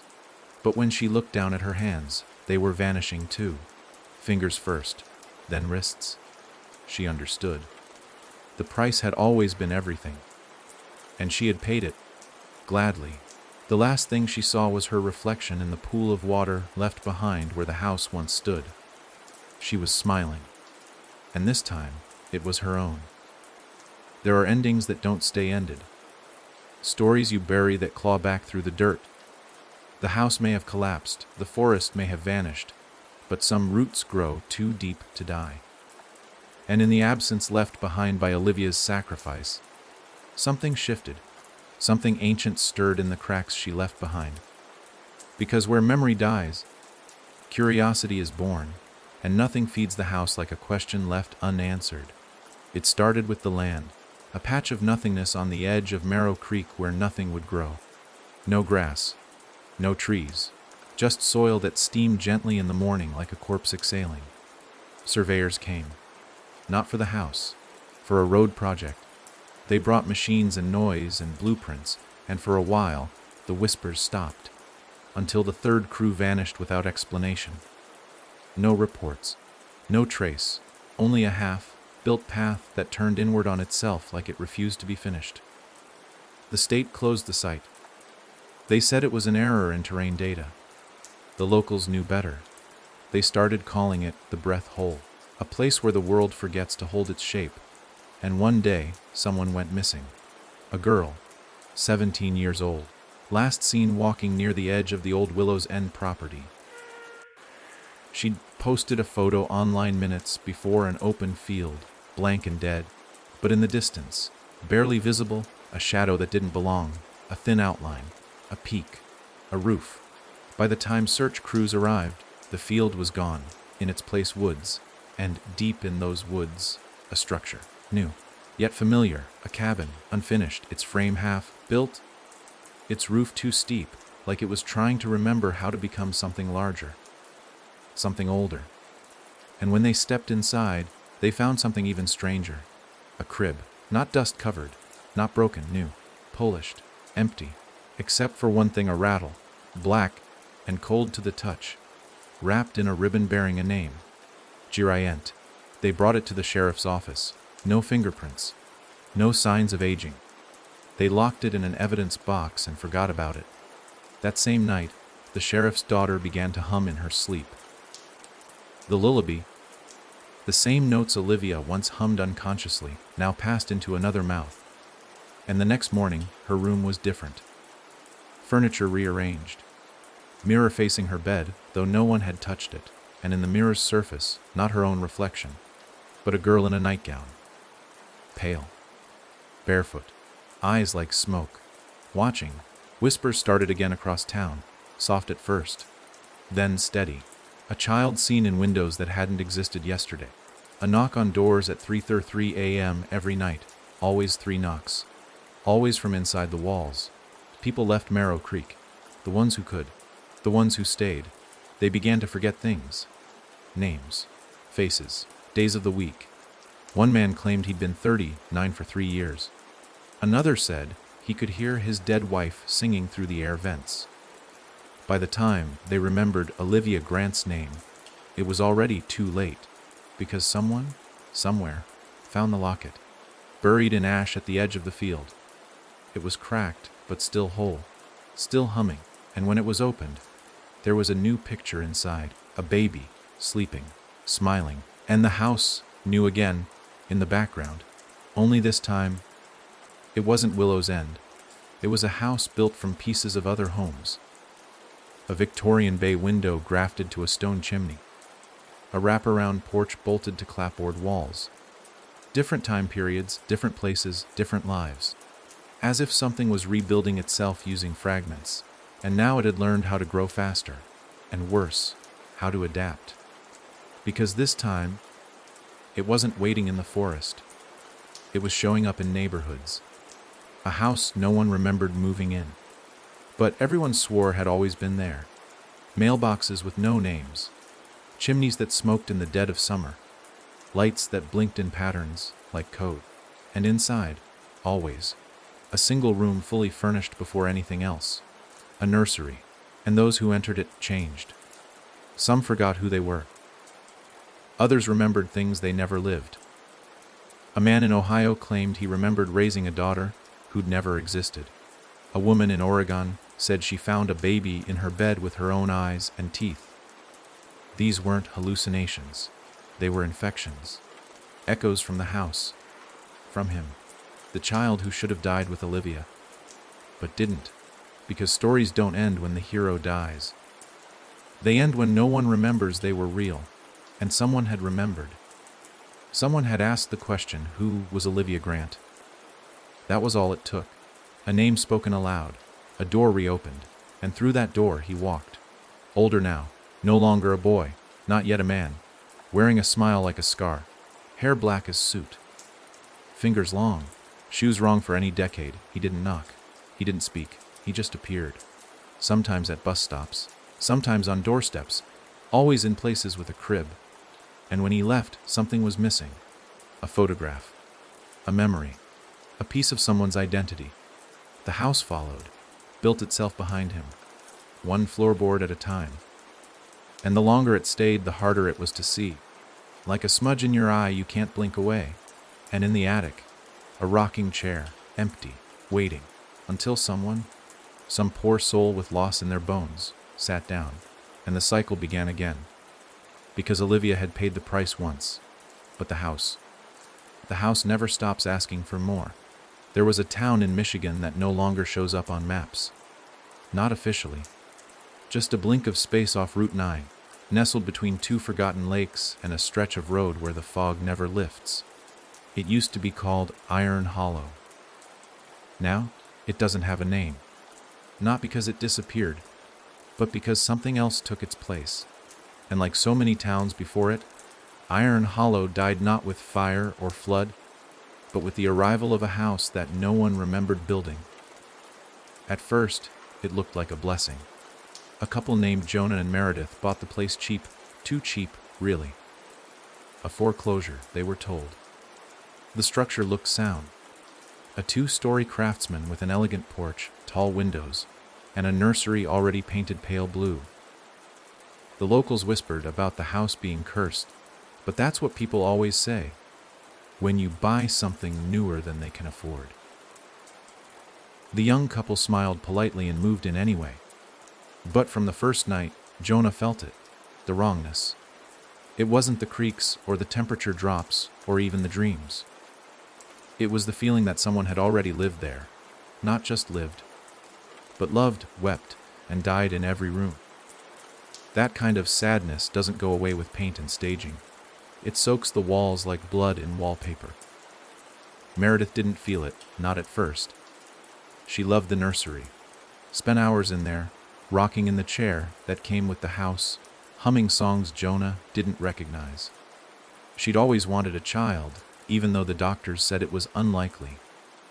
Still, she smiled more than she had in years. She even swore she felt something kick inside her, though there was no pregnancy. She said it was just a dream, her body remembering something it never had.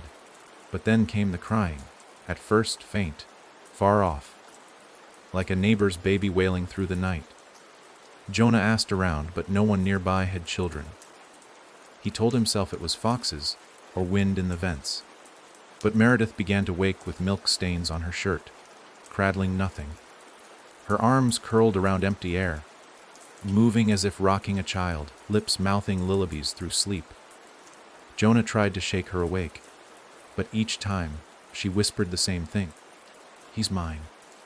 The door to the nursery locked itself after that.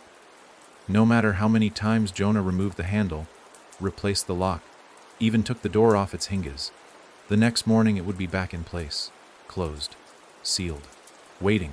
And inside, when he pressed his ear to the wood, he didn't hear crying anymore. He heard suckling, like something was feeding. One night, Jonah stayed awake.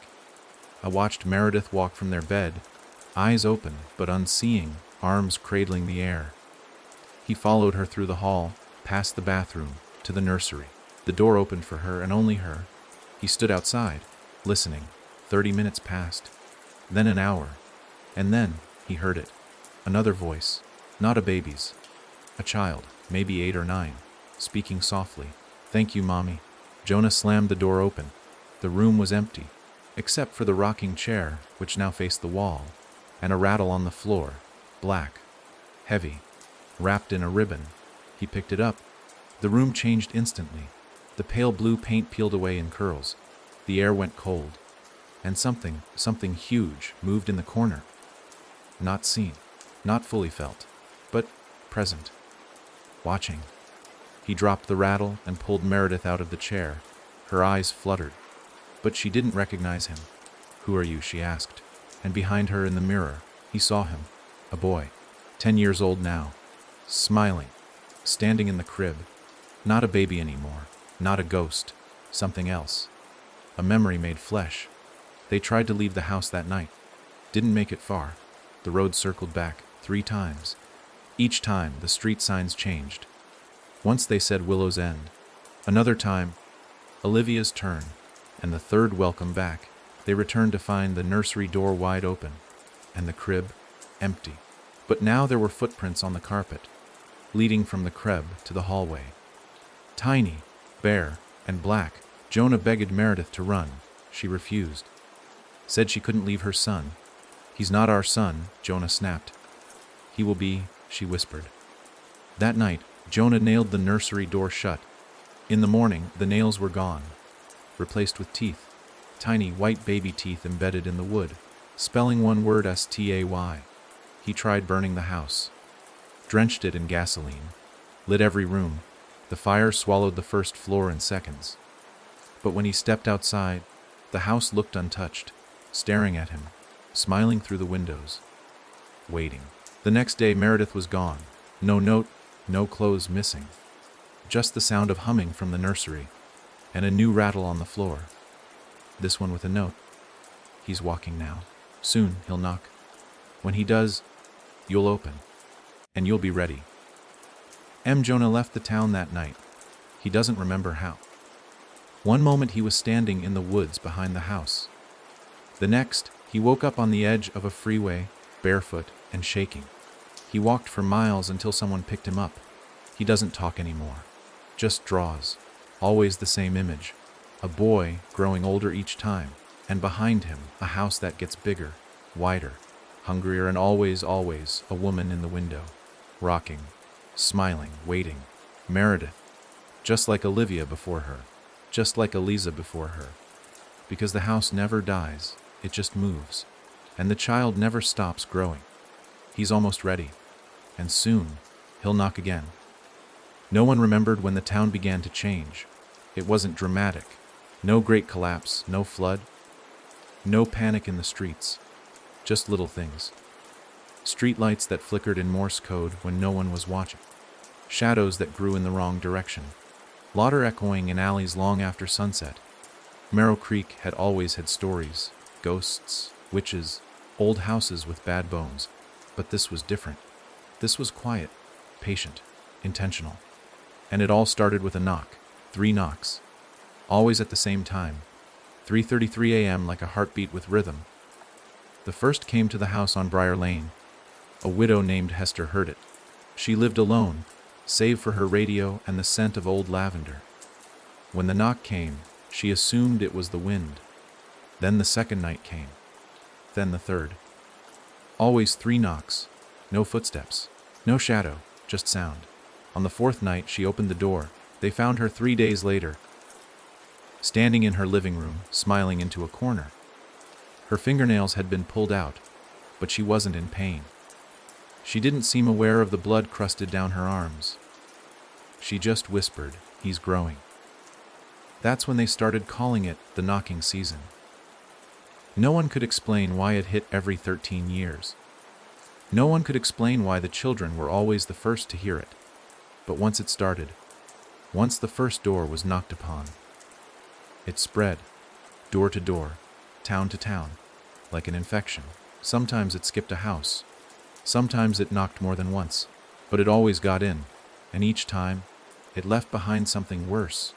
Not death, not madness, something missing. A man in Ashford was found lying in bed, mouth open, silent as his wife called 911. His body was healthy, brain normal. But something was gone. He'd forgotten language, forgotten how to blink.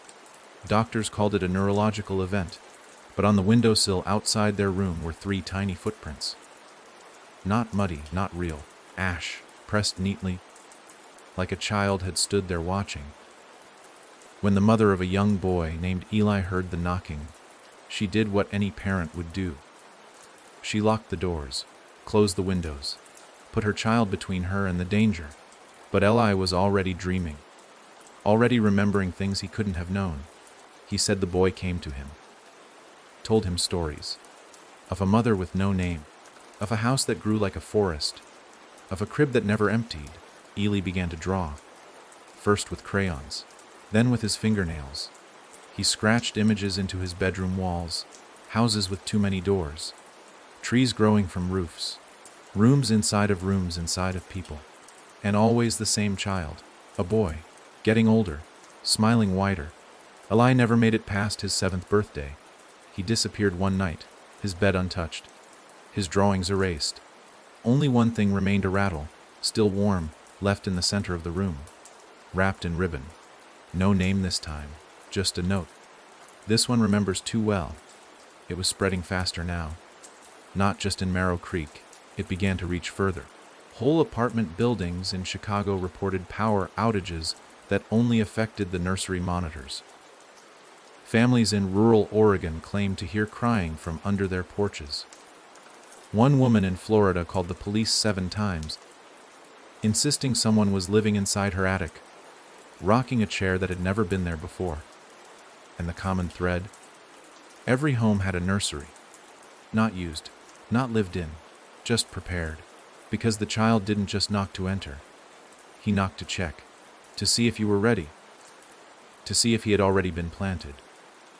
Because somewhere between Olivia's sacrifice and the rise of the house, the rules had changed. He didn't need you to love him anymore. He only needed to be noticed. And once you did, he was already inside, waiting, watching, growing. By now, the name Olivia Grant was an echo in the wind. Those who remembered her weren't the ones still living in towns with real names. They were the ones who walked the woods late at night, searching for places that didn't exist anymore. They whispered her name like a spell, like a prayer, like a warning, because Olivia had nearly stopped it. Nearly. But someone had opened the door again. And now the child had learned how to knock without making a sound. Just a flicker in the lights. Just the scent of baby powder where none existed. Just a reflection of a child in a mirror, watching you breathe. And for those who dared to open their doors at 3:30 through, they didn't die. They simply stopped being who they were. They became keepers of the cradle, caretakers of his memory, rockers of empty chairs, smilers in dark windows. And the child, he walked among them now, older, taller, looking for someone, not just anyone. He was looking for someone who remembered the house not as fear, but as home. Because if he found them, if he found her again, he wouldn't need to knock anymore. He could simply walk in, and once he did, he'd build the last house, the final version, and inside it, every room would be hers. Every mirror would reflect his face. And every lullaby would end the same way with her voice, finally singing back. Somewhere in a town too small to deserve a name, a man named Henry Morrow walked into his garage and found a door that hadn't been there the night before. He wasn't the kind of man who frightened easily. Vietnam veteran, retired firefighter. The sort who laughed at ghost stories and unplugged electronics during lightning storms just because he didn't trust the grid. But this door, it wasn't new. It looked like it had always been there, like it belonged. Heavy oak, carved with symbols he didn't recognize, and a doorknob cold enough to sting his palm. He didn't open it, of course, not at first. Instead, he walked back into the house, checked the blueprints he'd filed away when he bought the place 30 years ago. Nothing on paper mentioned a room beyond the back wall. No extension, no hollow cavity. The concrete slab had been poured flat and smooth, but the door remained. The next morning, it was slightly ajar. That's when he heard the laughter. Children's voices. Not loud, not manic, just wrong.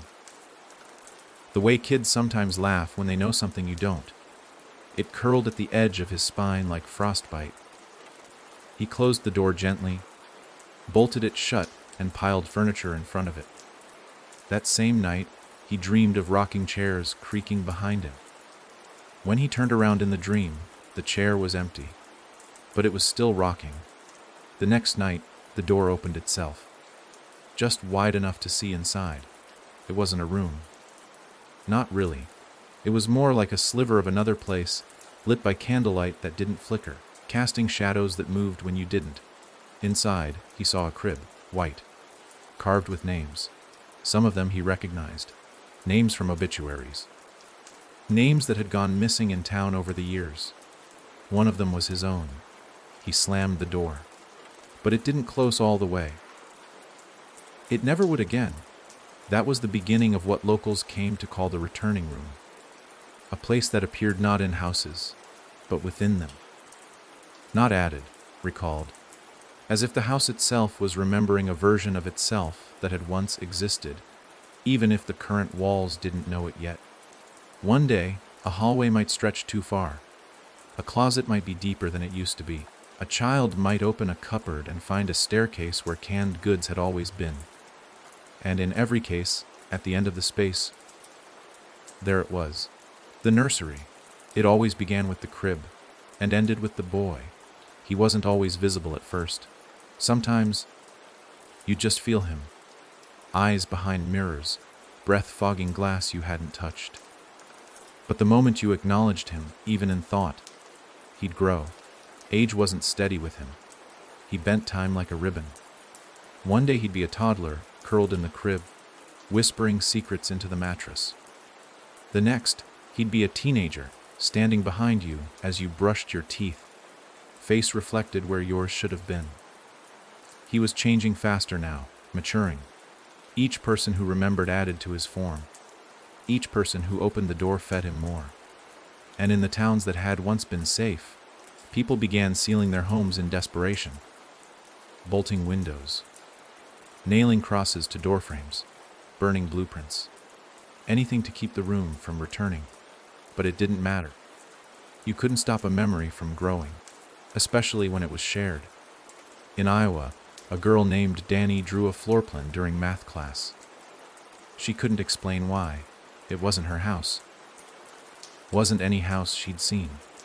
But she labeled each room in looping cursive mother's mirror, feeding corner, door to the mouth. Her teacher laughed it off. But that night, her bedroom wall cracked, just a line at first.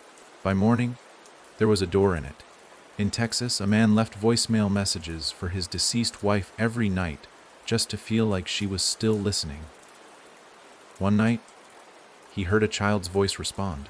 "She's here," it said. "She rocks me when you're asleep." He burned the phone. Didn't help. The next morning, there was a bassinet at the foot of his bed, covered in dust, moving slightly. Even the digital world wasn't safe.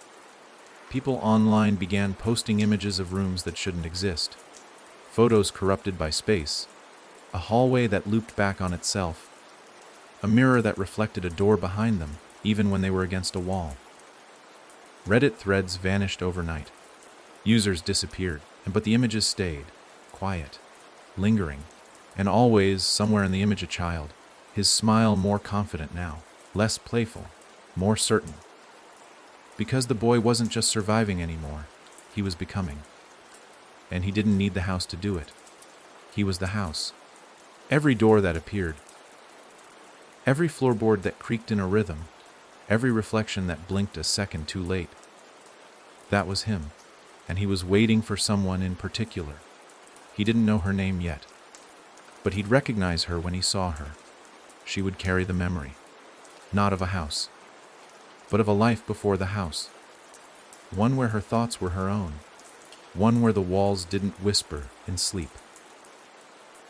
One where she didn't wake with black ash beneath her fingernails.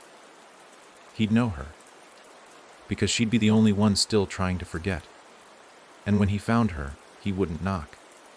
He'd open the door she didn't know she had, step inside, and say, with all the warmth of a child who had finally come home, "I remember you." And she would cry, not because she knew him, but because some part of her wanted to. And that would be enough. That would be everything. Because the final house wasn't a place. It was a person, and he had just found her. She woke up with dirt under her fingernails again. Not the dry kind from gardening or walking barefoot through a field. No, this was wet, clumped, black with decay. Soil that had been sleeping too long. The kind that remembered bones. Marlene Parker blinked at the ceiling, trying to convince herself she was dreaming. But the stench had followed her into consciousness, sweet, sharp, with a moldy breath beneath it. Like the forest floor after something had died there, Long enough ago that the worms had stopped feeding, but the ground still knew. She sat up slowly, heart knocking hard in her chest. Not again. She had cleaned everything, changed the locks, removed the mirrors. She hadn't answered the door in 6 months. She'd thrown away every photo of herself younger than 16. Every ultrasound image her mother had kept. Every stuffed toy and piece of childhood memory she could find. Even the baby blanket with her name stitched into it. She'd burned that one, and still the boy found her. She didn't remember him, not entirely. That was the danger. That was why she was still alive. She couldn't tell you where the house stood, or what its windows looked like, or which room had the rotting crib. But she knew it had once owned her. Knew that her hands had touched its walls, her breath had warmed its glass, her voice had sung lullabies she couldn't recall. Somewhere, in some other life, Marlene had been part of it, and that made her valuable. The boy couldn't feed off strangers anymore. He'd grown too fast. Now he needed something more potent than fear or blood. He needed connection, and Marlene, she was the last strand left. The last thread from the original weaving, still walking around with lungs and a heartbeat. Because Olivia had tried to end him, but she hadn't wiped the ledger clean. A few pages remained. Names scattered through time like smudged handwriting. Marlene had always known she was one of them. She just didn't know why. Until now, the mirror in the bathroom, one she had shattered and duct taped over months ago, was whole again. No cracks, no tape, no memory of violence, and in its surface, not her reflection, but his, the boy, older, 12 maybe, wearing a black sweater and dark jeans, hands behind his back, smiling like someone who had just found the last piece of the puzzle. His hair was damp. His eyes gleamed gold, as if lit from within. His mouth didn't move, but Marlene heard him. "I remember you." She stumbled back, slipped, landed hard on the tile, hip bruising. The bathroom light buzzed and popped, plunging her into flickering darkness. When it steadied, the mirror was blank again. Just glass. But Marlene knew. He was close now. She rushed through her apartment, checking every window, every door. All locked. No broken glass. No ash on the floor. But the shadows felt different. Crowded. Like someone had packed them too full, and the excess was starting to leak into the walls. She'd spent years trying to forget, but now the memories bled back like an open wound. She was 5 when she first heard the knocking. 3:33 a.m. Just like the others. She remembered waking to her mother standing in the hallway, whispering to something through the nursery door. Marlene had peeked down the hall, seen the silhouette of a child on the other side, but there had been no baby in the house. She remembered the first time the crib appeared in her room, even though she had no siblings, and how her mother had told her, in a voice she didn't recognize, "Don't wake him. He'll start again." Then the lullaby. Soft, invasive, echoing from the vents at night. By 7, she was sleepwalking. By 8, she stopped speaking for almost a year. By 10, they moved across the country, changed their names, and buried the past in silence. But it had followed. It always did. And now, as she stood alone in her living room, staring at the bookshelf that had never had a rocking chair beside it until tonight, she knew she was out of time. The boy didn't want her memories anymore. He wanted her presence. Because the final stage wasn't to haunt, or to trick, or to mimic. It was to inhabit, to wear her like a room, to turn her into the house. She dropped to her knees and pried open the floorboard beneath the rug, an old habit, a hiding place for the worst thing she owned. Wrapped in cloth, always sealed in salt and old prayers. The rattle. The original one. She didn't know how it had ended up with her. It had appeared after her mother's funeral, tucked in a shoebox of forgotten toys. The ribbon had her name written in handwriting that didn't match any in the family. And the moment she touched it, the dreams returned. But she'd kept it, not because she wanted to, because throwing it away never worked. She'd tried. buried it in the desert, dropped it in the ocean, burned it. It always came back. Tonight it was warm in her hands, buzzing like a heartbeat. She unwrapped it and stared at the words carved into its stem. The key turns when she remembers. And she did remember now. Everything. The house with too many mirrors. The staircase that led to nowhere. The nursery wallpaper, red and velvet, peeling like scabs. The child. The knock. The deal. Her deal. She had made it. In that final year. When her mother was slipping. When the memories were too sharp. She had begged the house to take it all away. To let her live. To forget. And it had agreed. But now it was collecting. The floorboards beneath her vibrated. The air grew thick with unseen breath. And the knock came. Not from the door. But from inside the room. From her. 3 times. Deep. Internal. She was the door now. And he was already turning the handle. She screamed and crushed the rattle beneath her heel. The sound that escaped it was not a break. It was a cry. Real. Sharp. Like a baby being born in reverse. And the lights blew out. When she woke, everything was quiet. The chair was gone. The mirror was shattered again. And the rattled dust. But in the center of her chest, she felt something twist. Something small and smiling inside her, waiting to grow. Marlene didn't feel different at first, just sore, like she'd run for hours or cried too long. But there was something else under the surface, an ache that wasn't pain but pressure, a blooming just beneath her ribs, slow and deliberate like a seed warming to life. She told herself it was just trauma, leftover dread, the tail end tremors of a nightmare that had nearly consumed her. But by the second day, she noticed something she couldn't ignore. The air around her was no longer hers. It moved differently now, pulsed against her skin in a silent rhythm, like a second breath. The walls of her apartment had changed too. Not visibly. They hadn't grown teeth or twisted into unfamiliar angles. But when she looked away and looked back again, sometimes they felt closer. Like the room was leaning in, listening. And at night, the dreams returned, not as memories, but as echoes. In them she wandered a hallway that didn't end. A corridor stitched from pieces of every house she had ever known, her childhood kitchen, her college dorm's stairwell, the foster home's attic where she'd once hidden for 3 days. And always, at the end of the corridor, a soft creaking, the sound of a chair rocking in a room she couldn't reach. She stopped eating. Not on purpose. Food simply stopped tasting like food. It had texture, color, even smell. But when she put it in her mouth, it dissolved like ash. Coffee turned to rust. Bread felt like damp cloth. The only thing she could stomach was water, and even that left her throat dry, like it was moving through someone else's esophagus. Then came the bleeding. Small at first, just a trace. She found it under her nails, in the lines of her palms, around the corners of her mouth when she woke. She tried to rationalize. Tried to find a doctor, but all the clinics nearby were closed or shuttered. Even urgent care seemed to vanish overnight.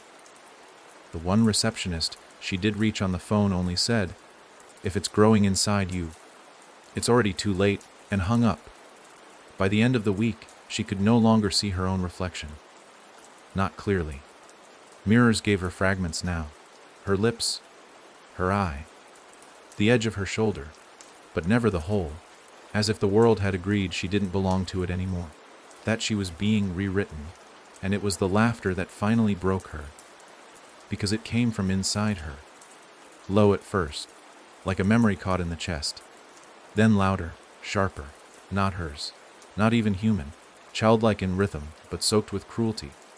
It would erupt without warning, during silence, during sleep, during the rare moments she thought she might be okay. She screamed once, alone in the kitchen, and it laughed back from her own throat. She couldn't go on like this, so she decided to go back. Not to the house. It was gone, vanished from land and map and mind, but to where it had started. Willow's End, the original soil, the place the first story had bloomed. Marlene drove for hours, the road bending in places it never had before, taking turns that led her forward while somehow always pulling her sideways. Trees leaned into the road like sentinels. Road signs blurred into nonsense. And still she drove.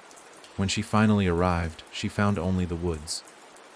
Thick, black, silent. No homes. No people. Just trees that breathed with memory. But the moment her feet touched the forest floor, something shifted inside her. The pressure under her ribs pulsed, and her vision blurred, not with darkness, but with walls. They flickered into place around her. A porch, a door, then stairs, then light. It didn't happen slowly. It blinked into being like her body remembered where she had been and decided to wear the memory like skin. The house stood before her again. Willow's End, not decayed, not rebuilt. Alive, and inside he waited, the child. Not the boy in the mirror, not the ghost in the crib. Now a young man, 15, 16, taller than she remembered, wearing a long black coat barefoot, hair falling over gold-ringed eyes. He didn't smile. Not this time, he watched.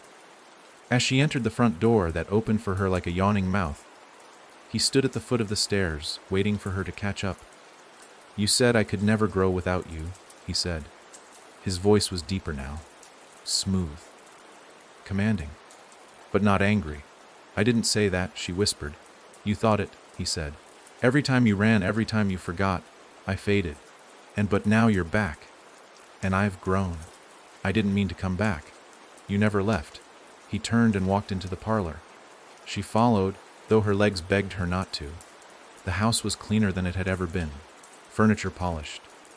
Curtains drawn. Paint fresh. But it hummed. Beneath the floorboards, something moved. Something warm and coiling, like roots in spring. In the center of the room stood a new object. Not a crib.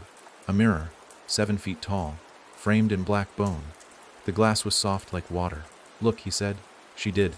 At first she saw herself, but younger, then older, then pregnant, then hollow, then she saw her mother, then Olivia, and then she saw him, the boy, newborn, then crawling, then standing, then wearing her smile. He reached through the glass. She gasped. His hand touched hers. It was warm, real. "This is the final room," he said. "The one you kept locked." "Why show me now?" "Because I'm ready." "For what?" "To become." She pulled her hand away. "You're not real," she said. "You're a thing made of stories and fear. You're a room that should have stayed locked." He smiled, finally, and said, "Then why do you still hear the lullaby?" And she did. In the walls, in her chest, in her bones. The song began again, and beneath her skin, something kicked. A soft, rhythmic movement, like a baby, smiling, stretching, waiting. She ran. Not in the usual way, not like a person escaping a burning house or fleeing from something obvious and snarling. This was deeper. A run built on instinct. The kind of blind flight that comes when your blood remembers something your mind is still denying. Her feet hit the soil outside the house, and the moment her heels left the floorboards, the structure behind her breathed out. Softly, like it had been expecting her to run, like it needed her to. And still, the song followed. No words, no voice. Just a melody, sweet, simple, and horribly familiar. It wasn't coming from behind her anymore. It was coming from within. With every footstep, the lullaby echoed through her ribcage, resonating like a music box tucked beneath her heart. She stumbled, fell, caught herself on bark that felt like skin, branches that curled as if to cradle her. The forest wasn't real anymore, or rather, it was too real. Every tree she passed looked like it had once been part of a crib. Every shadow looked like it had teeth. She tried to throw up the rattle she hadn't swallowed, but there was nothing in her stomach anymore. Because it wasn't in her stomach. It was deeper than that. Rooted in her marrow, and now it was waking up. Every time the tune looped, she felt another piece of her body respond. A tremor in her fingers, a tick in her jaw, a flutter behind her eyes. She made it to the edge of the road, gasping, feral with panic. Cars passed her. Or maybe not. They moved like shadows, headlights without source, engines without sound. When she screamed for help, Her voice sounded like two people speaking at once. Hers and something smaller. Something smiling. The boy wasn't behind her anymore, because he didn't need to be. He was inside now. And the song, it was his breath, his heartbeat, and hers. Every heartbeat she felt now wasn't her own, it was shared. Double she tore through a ditch, barefoot, sobbing. She needed a church, a hospital, a stranger with clean eyes, something. But everything she passed seemed to warp around her. Buildings leaned. Lights flickered. Even animals turned their heads just a second too late to help. She wasn't in the world anymore. She was between it. And that's when she saw the sign. Olivia's Tioren. Formulas, a street name she remembered from a story she never told. Her feet carried her forward without asking permission. By the time she reached the town, it was nearly dark. But the windows were all lit. The lights were all on, and not a single person was outside. It looked staged, frozen, as if the town had been waiting for her. The music grew louder inside her. She pressed her hand to her chest. It was hot now, burning. Not like a fever, like birth. Something was pressing outward. Not physically, but insistently. She passed a storefront and saw her reflection in the glass, and she stopped cold. Because it wasn't just her reflection. It was a nursery. Behind her image in the mirrored glass stood a crib, a chair, a child, and a woman, rocking, back and forth, eyes closed, mouth smiling, her, older, changed, broken, accepting, the future version of herself, already lost to him. The mirror blinked, and it was gone. Glass again, street again. But the song didn't stop. It would never stop now. She collapsed in the center of the street, pounding her chest, screaming, "I'm not your mother!" And something deep inside her laughed. Not loud, not cruel, confident. And it spoke, not through her ears, but through her teeth. "You said that the last time too." Then silence, not outside, but inside. The lullaby stopped. For the first time since she'd returned, her chest was quiet. And that's when she knew he'd moved. Shifted. From the bones, to the mind. Because the most dangerous place he could live wasn't the house. It wasn't the woods. It wasn't the crib or the mirror or the dreams. It was her thoughts, her memories, her language. The next time she tried to speak, her voice came out in lullaby cadence. The words were hers, but the tone was his. She tried to say her name and forgot it halfway through. Tried to picture her father's face and saw a rocking chair instead. Everything she thought now was filtered through his shape. She tried to resist. She screamed inside her skull, begged, pushed, threatened. But he was gentle. He didn't fight her. He hugged her from the inside, whispered comfort. "You were never meant to be alone. You've always been my cradle. And worst of all, you called me into being. I didn't invade. You summoned me." The memory slammed into her like a car crash. She was 10, curled in a closet, wishing to never feel empty again. Praying, literally praying, for something, anything, to stay with her. To never leave her like her mother did. Like her father did. Like every home, every adult, every promise. And something had heard, something soft, something small. A baby's coo in the dark, and she had whispered yes. "Yes, I'll keep you. Yes, I'll be your home. Yes, just don't leave me too." And now here he was. Not just alive, thriving. Because she had fed him her fears, her grief, her hope, her loneliness. And now he was more than a haunting. He was a person. Not quite human. Not quite memory. But real enough to sing. Real enough to change her voice. Real enough to become her child. Not in body, but in bond. And that night, as she lay in the center of Olivia's turn, staring up at stars she didn't recognize, she whispered only one thing before sleep took her. "What do you want?" And from the dark inside her mind, he answered, "To come home. To live in all the empty rooms, and to never be forgotten again." She slept for 2 days. When she woke, she was in a room that had never been built, and it was already decorated. Blue walls, a rattle on the shelf, and the sound of rocking. Getting closer, she wasn't dreaming, not anymore. She knew the difference now. Dreams didn't have the weight of blankets that tucked themselves in. They didn't have ceiling fans that turned without wind or switches. Dreams couldn't make you smell powdered milk or feel the pulse of a child's heartbeat pressing against your own from the inside. No, this was real. And Marlene wasn't in her body anymore. She was wearing it, but it no longer belonged to her. It had become something else. A vessel, a nest, a room. The walls whispered in soft baby talk, unintelligible at first, but rhythmic. Rhythmic like a chant, like a hum passed from crib to crib, mother to mother. Her own name floated to the surface for a moment. Marlene, but it no longer sounded like hers. The room called her by a different name now, a title, Mama. It came not from one voice but many.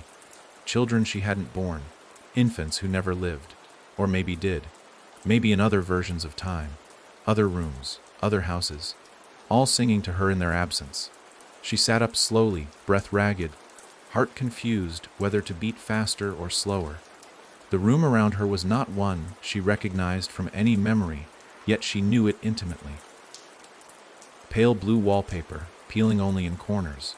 A single mobile dangling from the ceiling, spinning without wind. Stuffed animals arranged in precise, unnatural symmetry. At the center of it all the crib. And inside it, not a baby, not the boy, a mirror. She crawled toward it, knees weak, legs trembling. Something in her told her not to look. That once she saw, it couldn't be unseen. That once she acknowledged, there would be no going back. But she was too far gone for warnings. She peeked over the edge and stared into the mirror nestled inside the crib. Her reflection stared back. Only it wasn't just her. Her eyes weren't her color anymore. They'd changed, deep gold ringed with black. Her lips moved on their own, and she watched as her mirrored self smiled slowly. Then parted its lips and whispered a lullaby in a voice that wasn't hers, yet hummed from her own throat. She clamped her hand over her mouth in the real world, heart thundering. But in the reflection, her other self continued singing. And then, the reflection blinked, not once, but 3 times, deliberate. Knock, knock, knock. Then the mirror began to ripple, not like glass breaking, but like water stirred by something rising beneath. And slowly, something surfaced. Not a face, not a child. A door. In the glass, from behind her reflection. It opened soundlessly, and the rocking began. First the cradle, then the walls, then the bed, then her spine. The room was preparing for a birth that wasn't physical. She backed away from the crib, fell to the floor, and felt the house inhale, not with air, but with memory. It was absorbing her thoughts now, her first words, her first kiss, her first betrayal. Every defining moment, eaten by the walls. Her life was becoming part of its structure. She tried to scream, but her voice cracked in her throat, crumbling like brittle leaves. Instead, her body began to hum, not voluntarily, not emotionally, mechanically. Her rib cage vibrated in cadence, a frequency, a key. The house was tuning her like an instrument. And through it all, that song. Always the same, no words, just that lilting, sickly, sweet melody.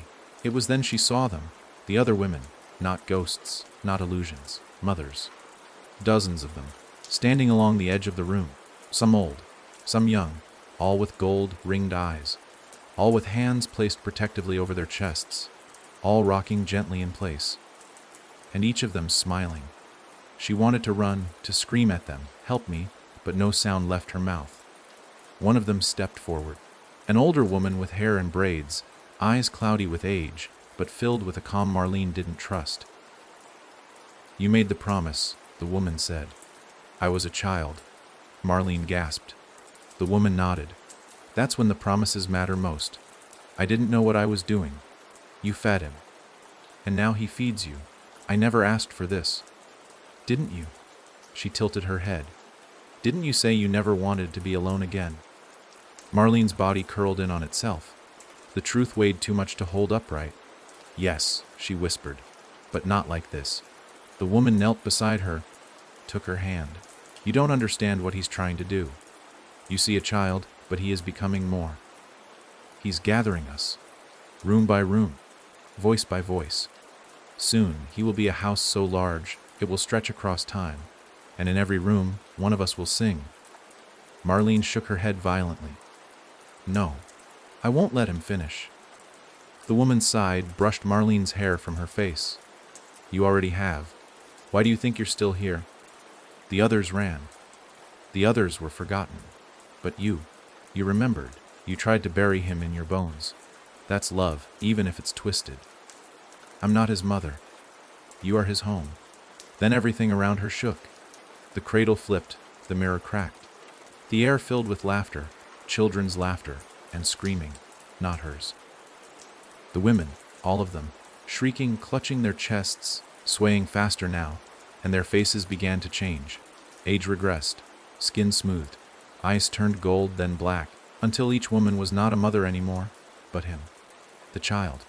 Dozens of versions, smiling, laughing, growing. Marlene crawled to the center of the room, palms bleeding. She reached into her chest, not metaphorically, but literally. Her ribs parted. There was something inside, something wet and warm and thrumming with rhythm. A shape, small, like a curled-up child. She gritted her teeth and dug her fingers in. The pain was unspeakable. The child inside her screamed. The room fought back. The lullaby screamed, but she kept going. She tore it out. A mass, not human, not creature, but something memory shaped. It pulsed in her hand like a tiny black heart. She looked around. The room began to crack, the walls peeling like dead skin, the windows boiling, the cradle shrieking.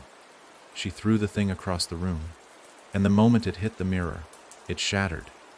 The world collapsed, and Marlene woke up, not in a nursery, but in a motel bathtub filled with ice, blood soaking the tiles, fingernails torn, skin ripped at the chest. No wound, just a scar, in the shape of a door. And the lullaby, gone. Finally, she smiled. She'd done it. She'd pulled him out. He was gone. He was. The television turned on by itself. Static, then a child's voice. Soft, smiling. You took me out, but you didn't bury me. She screamed, and the mirror above the sink smiled back. There was blood in the drain. Not hers. She was sure of that. It swirled in lazy spirals around the chipped porcelain of the motel bathtub, dark and sticky, never quite washing away, no matter how long the water ran. It moved like something alive, coiling back toward the plug, as if refusing to leave. Marlene's trembling hand gripped the sides of the tub as the room seemed to sway around her, not from shock, not from pain, but from the growing realization that she hadn't escaped anything. She had invited it. The mirror above the sink, the same one that had smiled, now showed nothing. Not her reflection, not the room. Just a gray surface that seemed to pulse with a heartbeat too slow to be human. She stumbled from the tub, body raw, half healed and aching. The scar between her ribs had darkened overnight. It didn't etch, it didn't burn, it whispered. She leaned close, almost against her own will. Something flickered beneath the gray. Not a face, not exactly, a movement. A door creaking, a shadow standing on the other side. And then, knock, knock, not from the glass, from beneath her skin. Marlene collapsed to the motel floor, breath ragged, clutching her chest. The rhythm had returned, softer than before, but stronger, more confident, as if whatever she had pulled out hadn't been destroyed, just freed. A shape formed in her mind, uninvited, a baby, wet and trembling, crawling from a broken mirror with eyes like molten gold. She screamed into a towel until her voice cracked.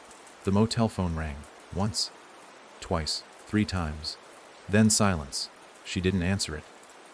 She didn't need to. There was no one left who would call her. And even if they did, they'd only be speaking in his voice now. She packed what little she had, wallet, keys, the clothes she'd bled into, and left the motel. The sky outside was gray, cloudless, humming with tension. Even the sun seemed unsure whether to rise or fall. As she walked toward the road, something caught her eye in the dirt. Small, half buried, a child's shoe. She didn't stop. She didn't look twice. But she knew he was growing now. Beyond her, beyond the room, he was unfolding. And worse, he was learning. For years he had been contained, rooted in rooms, in houses, in haunted places forgotten by time. But Marlene had changed that. By tearing him out, by carrying him inside, she had unlocked the part of him that could move, evolve, grow without needing to be summoned. He no longer required a nursery, no longer needed a mirror. He had her memories, her blueprint, her voice. And now he was building himself. She drove for hours. No map, no plan. She just followed the static that filled her radio, the hum beneath her skin, and the scent of something wrong blooming in the air like rot. By nightfall, she reached a town that didn't have a name on the map, just a welcome sign. We remember you. Her stomach turned. Her hands gripped the steering wheel tighter. As she rolled past the sign, every house on the street flickered once, like a heartbeat. The streetlights buzzed, then dimmed, and every window she passed showed the same thing, a rocking chair and a child. But it wasn't always the same child. One house showed him as a toddler, another a boy of 10, another almost a man. He was aging now. Quickly, recklessly, like someone racing toward a finish line only he could see. Marlene parked on a side street and walked. No one stopped her. No one stared. But the people, they were wrong. Off. Their faces moved a second too late. Their eyes blinked in rhythms that didn't match their words. Some of them had no mouths. Some had too many teeth. And all of them, every single one, smiled when they saw her. She passed a barber shop and saw her name etched into the glass. Not spray, painted, etched. Marlene Parker, mother of the turning. She turned and vomited in the gutter. The lullaby returned. This time, not from her. From them. The whole town was humming it, humming her to sleep. She ran, heart pounding, ears ringing. Every door she passed creaked open a little. Every mirror reflected him. Not always the same version, but always watching. Until finally, at the edge of town, she saw it. The new house. It wasn't finished. No roof, no paint, just bones, wooden beams shaped like ribs, nails shaped like teeth, and inside, walking slowly between the half-built rooms. Him. No longer a child, no longer a boy. He was a man now, maybe 20, wearing her face, wearing her story. He turned as she approached, tilted his head, and in a voice that broke her completely, he said, "You gave birth to me with your fear.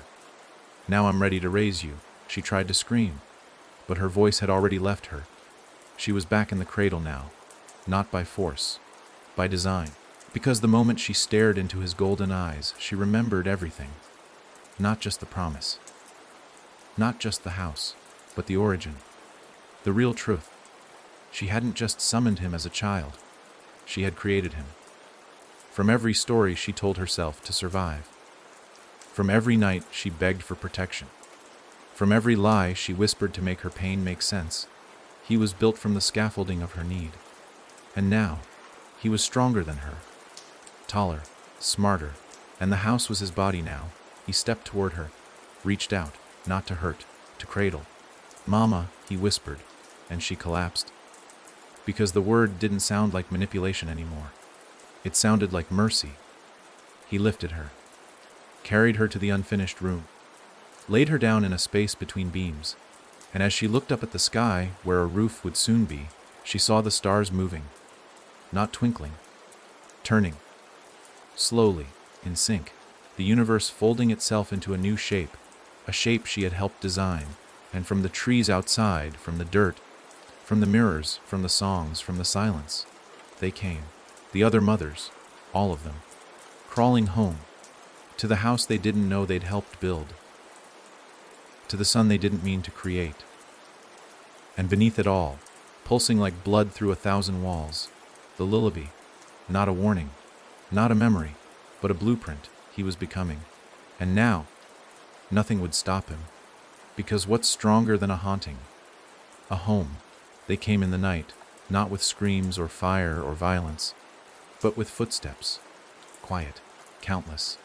As if every mother who had ever wept over a crib that never rocked back, every woman who had whispered promises into the dark for something to stay, Every fractured voice that had shaped him without knowing had finally remembered, and remembering, they returned.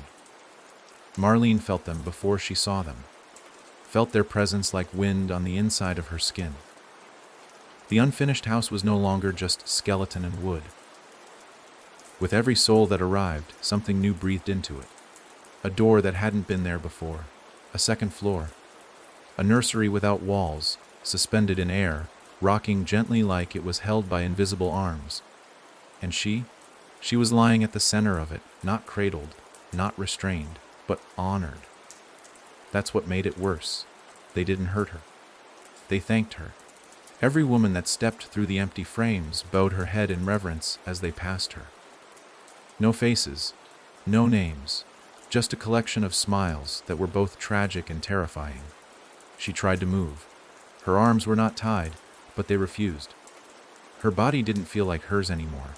It responded to something older, deeper, beneath muscle or bone. The lullaby had stopped singing in her ears, but its rhythm had replaced her heartbeat. Her blood now flowed in cadence with a melody she no longer understood. And then he entered. The boy. No longer a boy. No longer a man. Something else entirely now. He walked between the mothers like a god in a cathedral, and they parted for him. Not with fear, with worship. His eyes weren't gold anymore.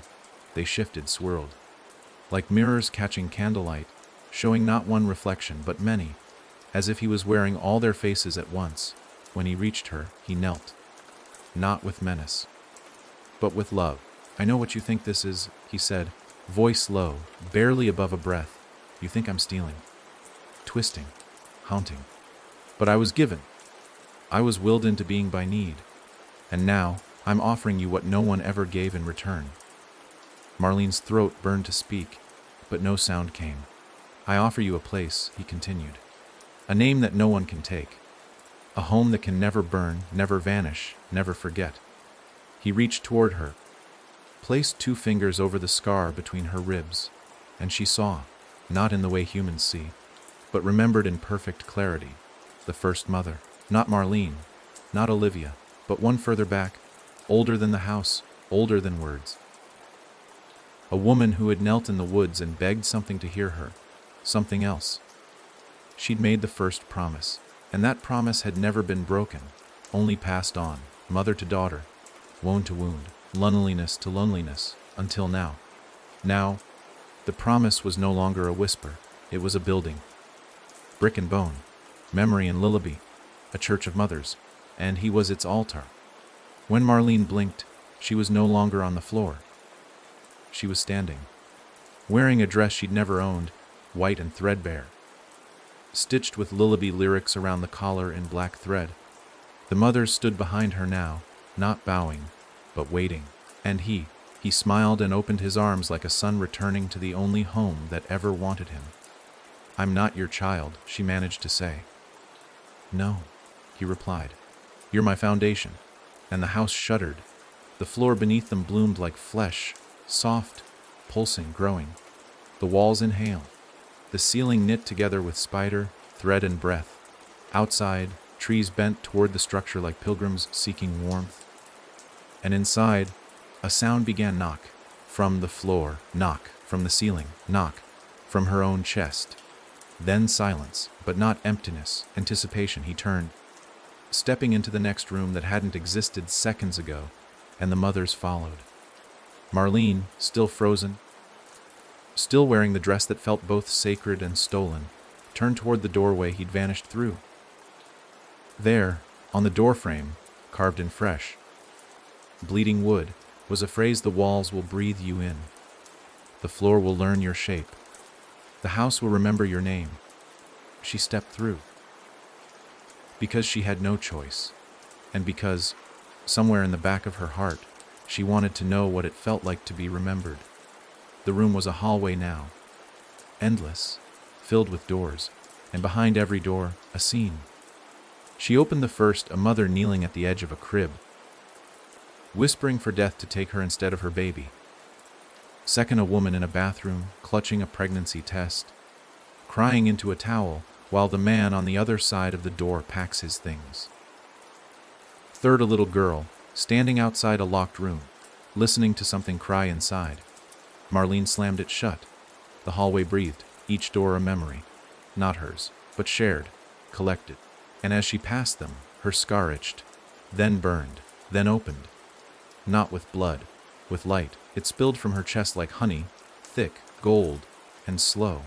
It dripped onto the floor and fed the house, and the house thanked her. Not with words, with warmth. With the kind of heat you feel when someone says your name like it means something. She wanted to resist. She truly did. But what do you do when the haunting stops feeling like fear and starts feeling like home? She walked the hall, and at its end, a crib. Just one. Inside, nothing. Yet. And above it, painted in letters that shimmered like breath, this room waits for the final name. She knew what it meant, and it terrified her. Not because she feared dying. Not because she feared becoming one more room in a house built on forgotten grief, but because some part of her wanted it. She turned to run, but the hallway was already gone, and the door behind her, shut. She was the final name, and he was already inside her. Building, growing. The silence after the door closed was heavier than any scream. Marlene stood alone in the endless hallway, the walls pressing close, cold and smooth like the inside of a shell. Each breath she took echoed, swallowed by the endless space where every door she passed bore a weight she hadn't known was possible. These doors held pieces of lives, fragments of love, fear, betrayal, hope, each one folded into the house's endless story. A tapestry woven with threads she both feared and needed. Her hands trembled, and though every instinct screamed to run, her feet moved forward. The house wasn't just a place anymore. It was a presence. A pulse beneath her skin, a shadow tethered to her soul. At the end of the hall, a single door stood apart. Unlike the others, it was unadorned, unmarked, as if waiting for a story to begin or a chapter to close. Marlene reached out with shaking fingers, the warmth of the house flowing up her arm like liquid fire. Her heart hammered in her chest. This was it. The final name. The last room. The place where the story must end or start anew. She opened the door. Inside was darkness, thick and alive. It breathed around her, curling like smoke, wrapping her in a velvet silence. And then, from the darkness, a whisper, a voice both ancient and tender. Welcome home. Light spilled suddenly, revealing a nursery unlike any other. Walls that shimmered with shifting colors, a crib carved from roots and bones, soft laughter dripping like honey from the air itself. At the center, a figure stood. Not the boy, not the child, but a woman. Her eyes were gold-rimmed, her smile wide and sad, her hands cradling a bundle wrapped in shadows. You, the woman said softly, are the promise and the keeper. Marlene's breath caught. I'm not ready. The woman smiled. No one ever is. The bundle stirred. A faint pulse radiated through the room, sensing with Marlene's heartbeat. She felt it deep in her bones. The song, the lullaby, the rhythm of 1,000 mothers who had come before her, singing her into this moment. The child inside her, the house inside her, all converging. I can't lose myself. You won't, the woman assured. You'll become more. The house doesn't take, it gives, it transforms, but only if you open the door. Marlene closed her eyes. Memories crashed. Old faces, forgotten names, the first knock at 3:33. The lullaby sung in voices not her own. She saw Olivia, Eliza, Meredith, and the countless mothers who had fallen into the cradle before her. Their stories woven into the walls she now stood within. And beneath it all, a single truth echoed louder than fear: this is home. She opened her eyes. The bundle unfurled, and in her arms lay the child. Not a monster, not a ghost, but a beginning. His eyes locked onto hers, golden, endless, and he smiled. Marlene felt her own lips curve, because she was ready. Ready to sing the lullaby, ready to be remembered, ready to become the house, because some houses don't burn. Some houses don't crumble. They live, they breathe, they grow. And this one was hers. The final name written in blood and memory. The last cradle rocking softly in the dark. and as the door closed behind her, the lullaby rose, sweet, endless, and forever. She didn't sleep that night, not because she was afraid, but because she no longer needed to. Rest had always been for the fragile, the wounded, the ones caught between their past and future. But now, Marlene existed outside of time. The walls around her didn't tick with clocks or creak with old pipes. They breathed in sync with her. With every inhale, the house exhaled. With every heartbeat, it answered. She wasn't just within it anymore. She was the rhythm it pulsed to. But that night, something changed. The lullaby that had once haunted her now lingered on her lips like instinct, like breath. She didn't realize she was humming until the walls responded, vibrating softly, almost lovingly, as if they recognized her tune. Then the floor beneath her bare feet moved. Not much, just an inch. A shift, but she felt it. The house wasn't just breathing now, it was rearranging. She stepped into the hallway she thought she knew, and found it had changed.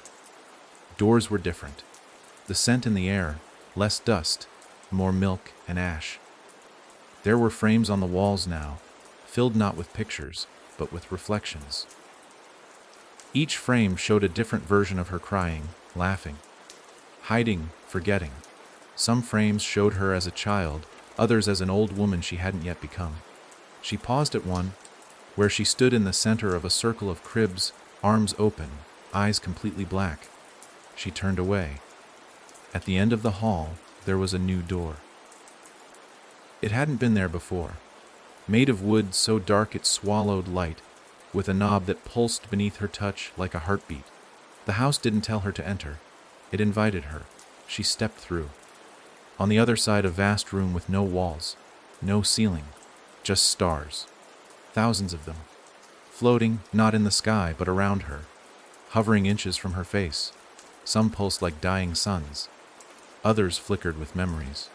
She reached for one, and it hummed beneath her fingers, glowing brighter as it revealed a scene, a girl, maybe 7, hiding in a closet with hands over her ears. Marlene gasped it was her. But not a memory. This version was still trapped in that moment, never having moved on. The star blinked once and went dark. Another passed. A boy, maybe 15, being cradled by a woman with golden eyes, his body translucent, flickering between reality and dream. Another, a mother walking into a lake, baby in arms, both of them humming as the water swallowed them. Every star was a moment, a fragment, a life tied to the house, and above them all, something enormous floated. A shape so massive it felt like it couldn't possibly exist, yet too intimate not to recognize. The first cradle, older than time, shaped from wood that had never grown, carved by hands that had never been born. It wasn't for a child. It was for an idea, a home, a need, and inside it, swaddled in threads of thought and grief, was him, the boy, not a child, not a man, a concept, an echo with a body. He opened his eyes and looked at her. And this time, when he spoke, it wasn't in words. It was in memories. She saw herself running from home at 16, sleeping in shelters, begging strangers for a kind word, holding a dead phone and pretending someone had just said they loved her. She saw every night she'd whispered, "Please, just stay," into the dark. And then, she saw him forming, not from darkness, but from all that light she never got.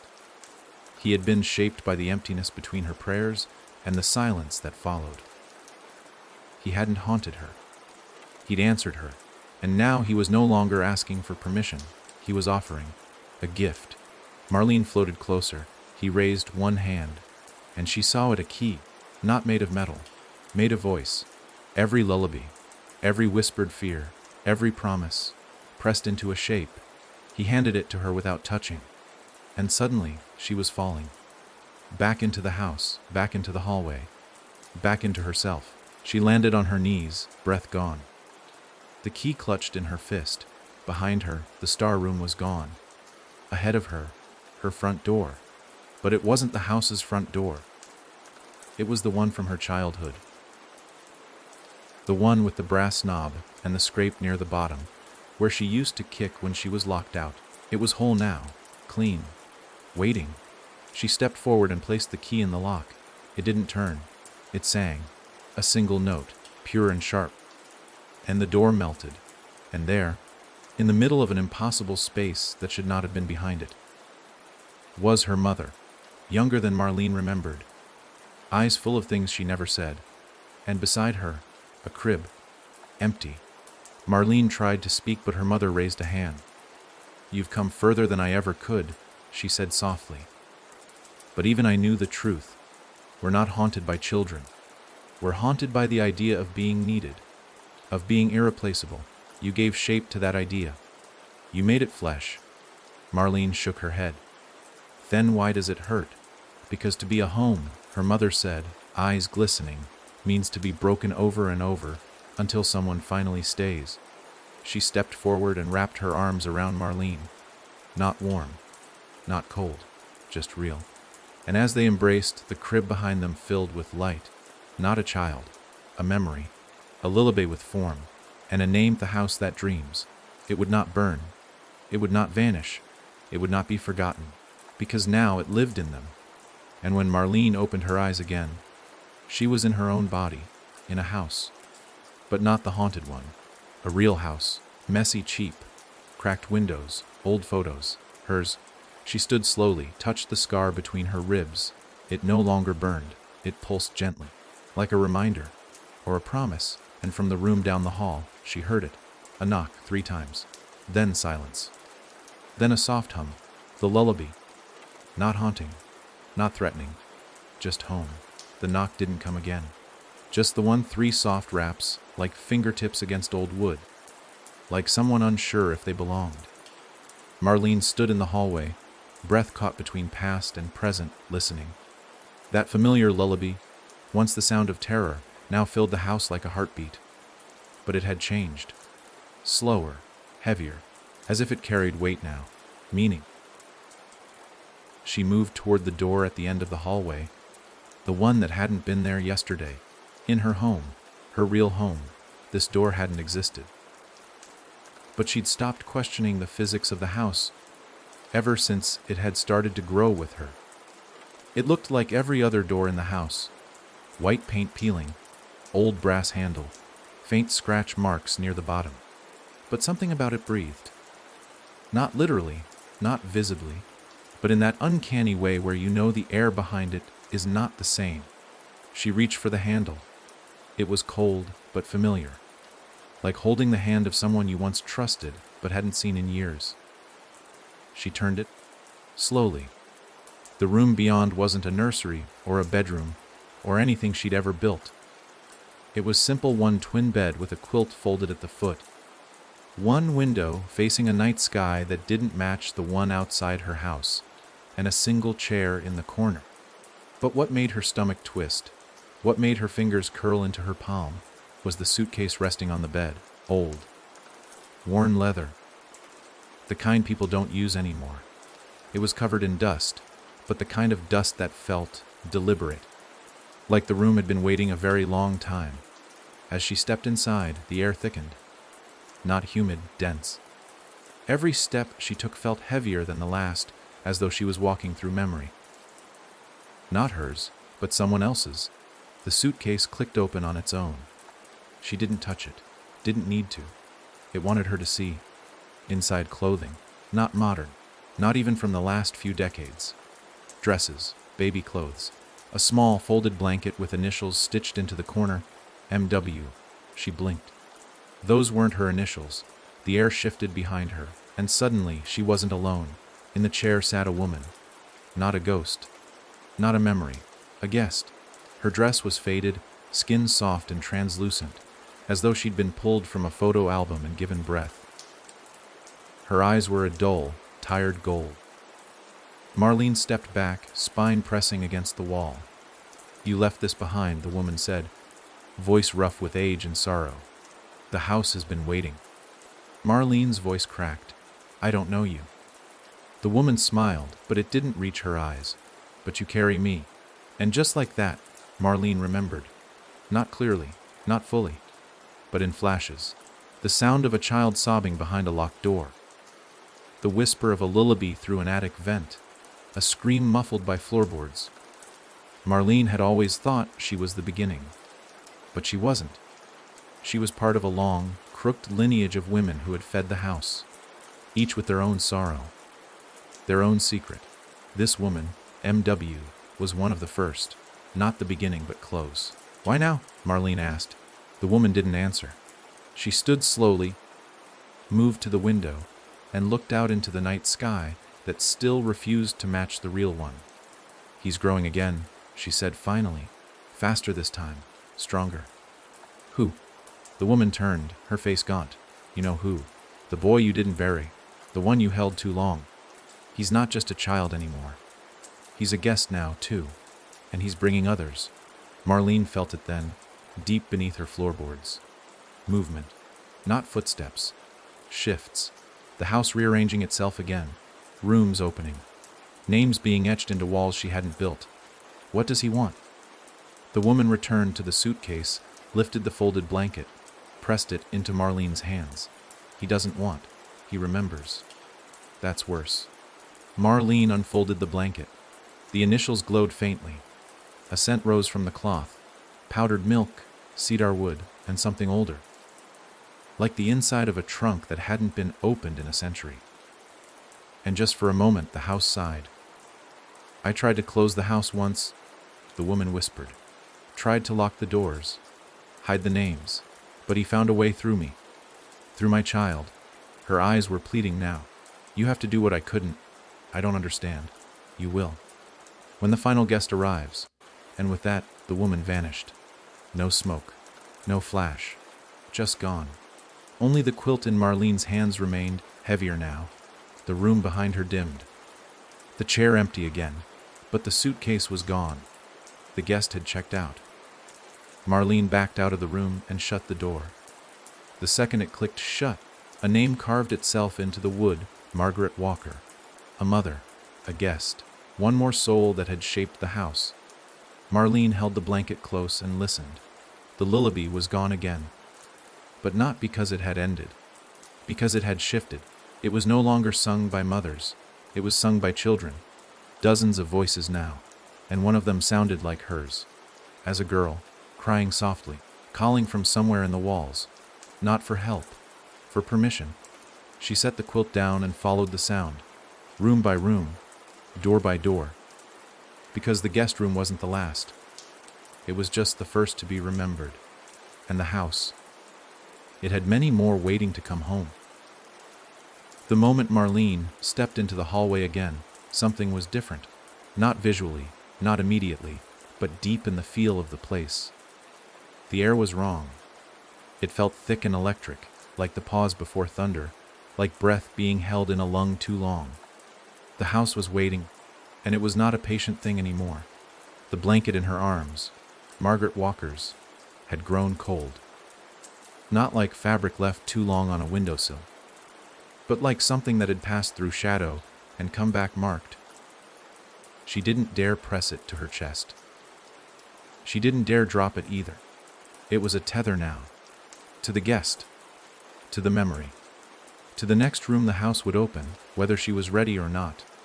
The hallway stretched behind her, longer than before. New doors had bloomed like fungus, strange, misshapen, some barely tall enough to crawl through. Others were impossibly wide. Like entrances to dreams that needed too much room. They pulsed slightly, not with light, but with want. Like they knew she was coming and were licking the air in anticipation. She took a step. The lights flickered. Not the soft, playful flicker of old bulbs, but the sharp, cutting flash of something interrupting the current. And then, somewhere deep in the house, a noise began. Not a knock, not a whisper, a crawl. She heard it before she saw anything. A dry, scraping sound, nails or bones, maybe fingers dragging across wood. It came from beneath the floor, then behind the walls, then from above. Her breath hitched. She turned slowly, eyes drawn upward. There, just at the edge of the ceiling where the light didn't reach, something shifted. A limb. A silhouette. She couldn't tell. But it was watching. She didn't need to see its eyes to know that. The sound moved again. Fast. A blur above her. a sharp creak in the floorboards behind her. Marlene spun, but nothing was there. The house wasn't letting her move forward yet. Not until she saw what it wanted her to see. Then, one of the doors opened on its own. A crack, a whimper. A voice no older than 5, Mommy. Her stomach turned to glass. That voice. She knew it. Not from memory. From dreams. From the night terrors that had plagued her in the halfway house. The voice of the child she swore she'd never had, calling her from corners she couldn't bear to look at. She moved toward the door. Slow, careful. The room was small, barely more than a closet. Inside, a child sat in the corner. Pale skin, black hair matted with dust. His eyes too wide. His mouth opened slightly, humming something broken and familiar. The same lullaby, but wrong. Sung backward, each note unraveling the warmth it should have held. He didn't look up when she entered. She knelt beside him, ignoring the way the air in the room got colder with every second she stayed. "Who are you?" she whispered. The boy didn't answer with words. He pointed at her chest. Her scar burned, her vision blurred. And then he spoke. "You named me when you screamed." Marlene reeled back, the words slicing deeper than they should have. "What?" The boy smiled, not wide, not cruel, just empty. "You thought you were alone that night," he said, still humming. "But you said a name when you thought you were dying. You gave me a name." She couldn't breathe. Because it was true. There had been a night, in that alley, bleeding, cold, unsure whether the light she saw was real or just the edge of death. She'd whispered a name to the darkness, not to anyone in particular, just to someone, to keep her sane, to believe there was something waiting. "Ezra," she whispered. The boy nodded, and the house shuddered. It didn't shake. It didn't groan. It reacted. A name had been remembered. A piece locked away had been claimed. The boy stood slowly, placing one hand in hers. "You didn't bury me," he said softly. "You forgot me." "That's worse." Marlene wept, and she didn't know why. This boy wasn't real. He wasn't flesh. He was an echo, a grief ghost born from a whisper she never meant to mean. But somehow he was hers, not by blood, not by bond, but by belief. "I'm sorry," she whispered. The boy leaned into her, resting his head on her shoulder, and as he did, the house breathed in. And all the lights went out. She was in pitch black. The boy vanished from her arms, the warmth gone, and then dozens of hands brushed her back, her arms, her face. Children, all of them, some weeping, some laughing, all crawling, not toward her, past her, toward the next room. She turned, heart hammering, and followed.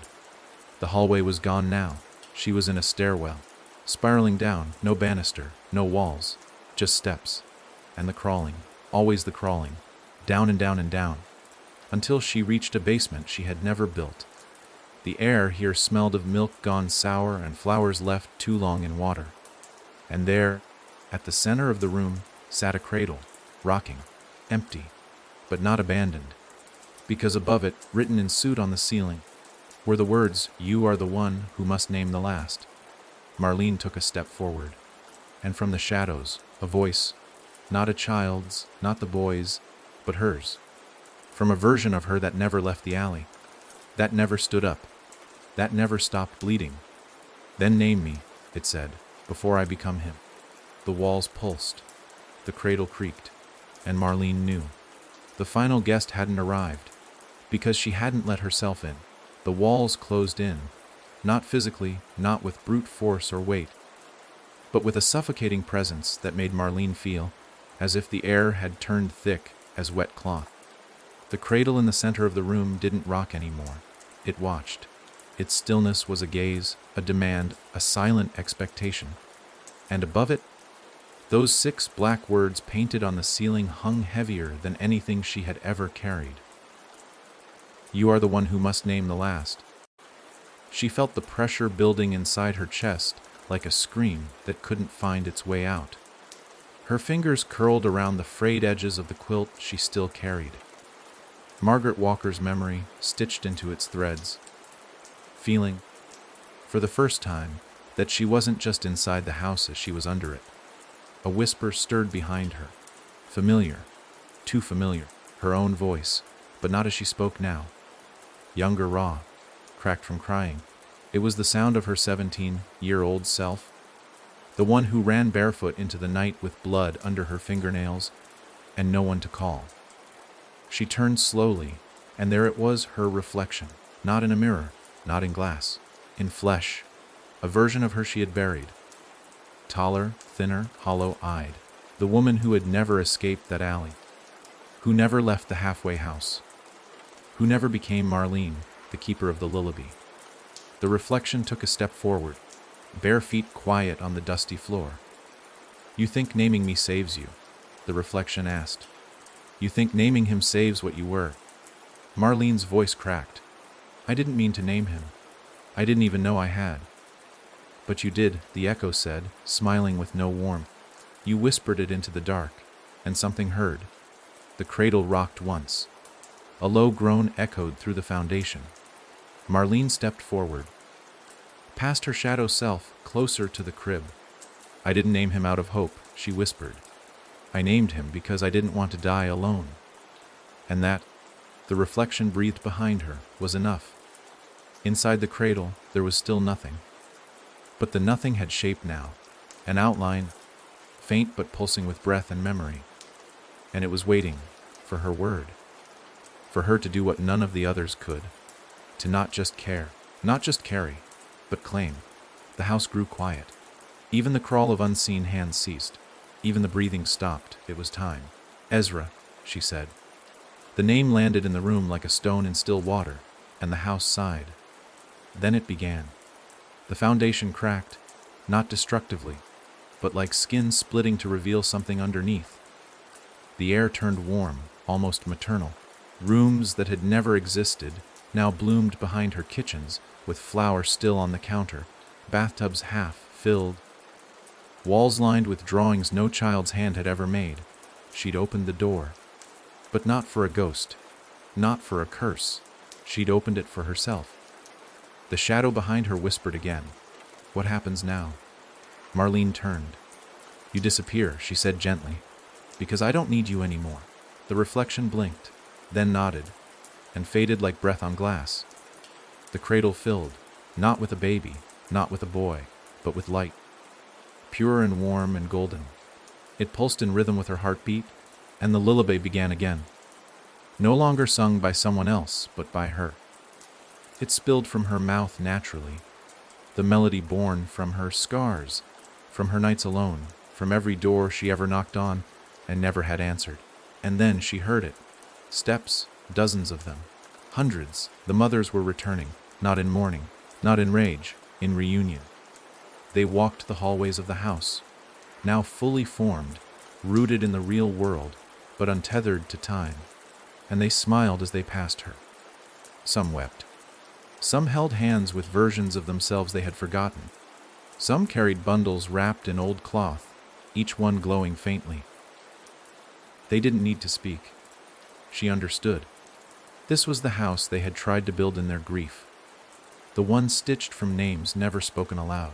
And now, finally, it had a keeper. Not a prisoner, not a sacrifice, a mother. Ezra rose from the crib, no longer light but shape, not a boy, not quite human. A being built from remembrance. He walked to her and placed his hand in hers.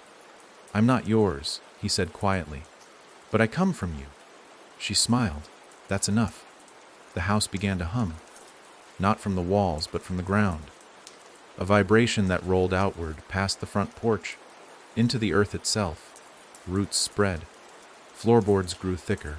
Shingles bloomed like petals. It was becoming more than a house. It was becoming alive.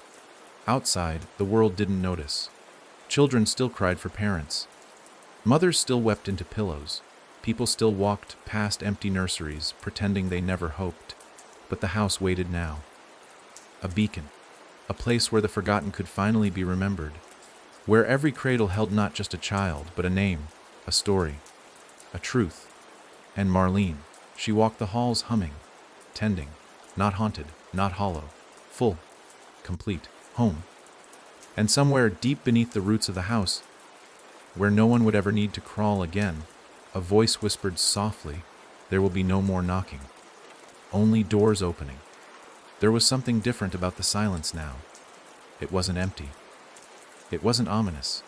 It listened. The house, if it could still be called that, had settled into something more than architecture.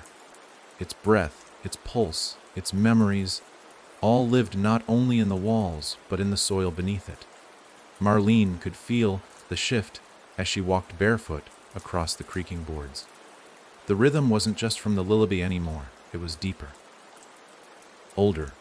It was the house remembering not just her, but everything it had ever been built upon. The foundation had never been brick or concrete. It was grief, and now that grief had grown roots. Outside, the sun had not risen in what felt like days, though there was no darkness either. A twilight hung permanently across the windows, as if the sky itself refused to commit to morning or night. Marlene didn't question it. Time didn't follow rules here.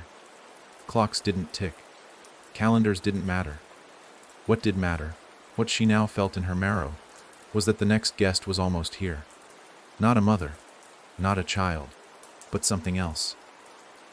Something that had watched from the outside for far too long. She found herself in the basement again, though she hadn't taken stairs to get there. The house simply decided this was where she needed to be. The crib was gone now, replaced by something new, a circle of chairs, all empty. 12 of them, each carved differently, each facing inward. In the center, a patch of floor had split open, not violently, but like the gentle peeling of skin to reveal what lay beneath. Roots, thick, veined, alive. They pulsed slowly, and from within them, whispers rose like steam. She walked around the circle, hand trailing across the backs of each chair. On the 7th, she paused.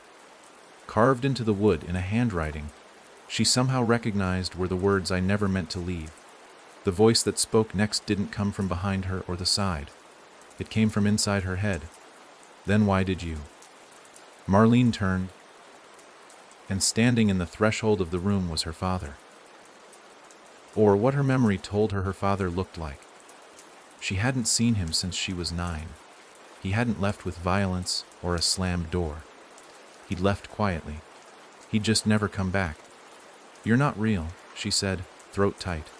"I'm not," he agreed. "But I'm what's left." He stepped forward, barefoot, dressed in the same faded flannel shirt from her oldest memory. His eyes were soft, sad, and behind them, shame. She wanted to scream at him, to run. But the house wouldn't let her move. "Not yet. You're not a mother," she said quietly. "No," he replied. "But you don't just inherit the pain of those who raise you. You carry the weight of those who should have." The floor cracked again. Roots shifted, and from beneath the surface, more figures emerged. Men, women, children, all silent, all watching. Marlene's voice wavered. "Why are you here?" "To be remembered," he said. "To be named. To be part of the truth." She shook her head. "You abandoned me." "I did," he said simply. "And I have to live in your house now. Not because I want forgiveness. Because I don't deserve to be forgotten." One of the chairs scraped softly as it pulled itself back from the circle. An invitation. Marlene felt the pressure in her chest rise. This wasn't what she wanted. She had built the house, rebuilt it, remade it, as a place for the cast off, the discarded, the grieving mothers and the hollowed children. Not for them, not for the ones who left. But the house disagreed. It wasn't built just on pain. It was built on memory, and memory didn't choose who stayed. She nodded slowly, and her father moved to the chair and sat.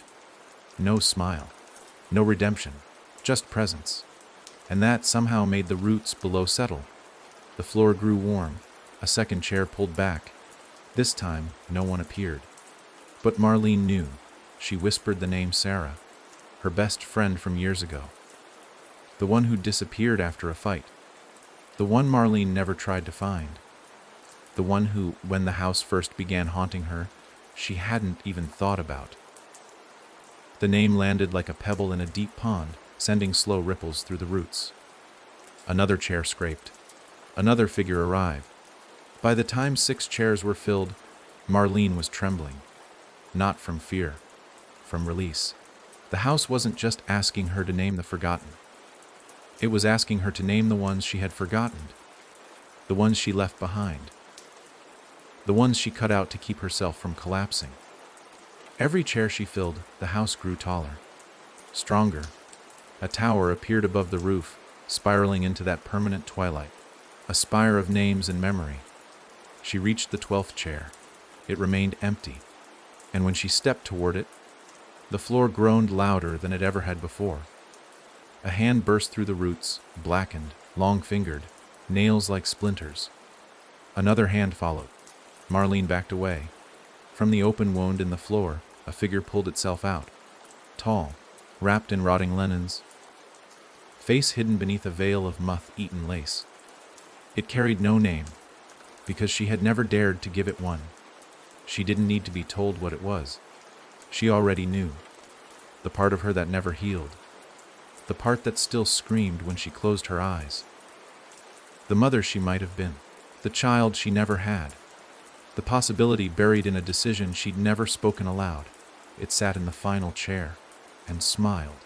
And when it did, the house shook violently. The tower above burst into full bloom, windows glowing with stories untold. Every room filled with someone finally remembered. The house was no longer haunted. It was populated. A cathedral of grief, a sanctuary of sorrow. And Marlene, she stood at its heart, alone, alive, and for the first time, completely seen. The roots beneath her whispered her name, not just Marlene, but all of her names, the ones given, the ones lost, the ones she still hadn't forgiven herself for. And the house, it whispered back. The house had always shifted. That was something Marlene had come to accept, even embrace. But this was different. The structure had changed, not just shape, but intention. The halls no longer felt like they were waiting for her. Now they watched her. Not threatening, not malevolent, expectant. As though the house had finally become what it was always meant to be, and now, it was only waiting for her to open one final door. But this one, unlike all the others, had no handle. She found it after walking the upper hallways for what felt like hours, though there was no sun to mark the time. Just that endless twilight leaking through the windows, bathing everything in soft blue and gold. The new hallway was narrow, framed by peeling wallpaper that pulsed gently, like breathing. Every footstep echoed with memories that weren't hers. Snatches of songs, fragments of laughter, a scream swallowed too quickly, all of them woven into the walls. And at the very end stood the door, tall, smooth, made of wood that didn't belong in this world, black but not burned, its grain crawling upward like veins, almost as if it were growing as she looked at it. There was no knob, no keyhole, no window, just the surface, flat, unbroken. And yet she knew this door. Not because she'd seen it before, but because she'd dreamed it. It was the door that stood behind her eyelids every time she tried to sleep. The door that sat at the edge of every nightmare, just out of reach. She had drawn it once, when she was a child, and then torn the page up because it made her cry. The house had built it anyway. She placed her palm against it, and the wood quivered. A ripple passed across it, like a breath caught in a throat.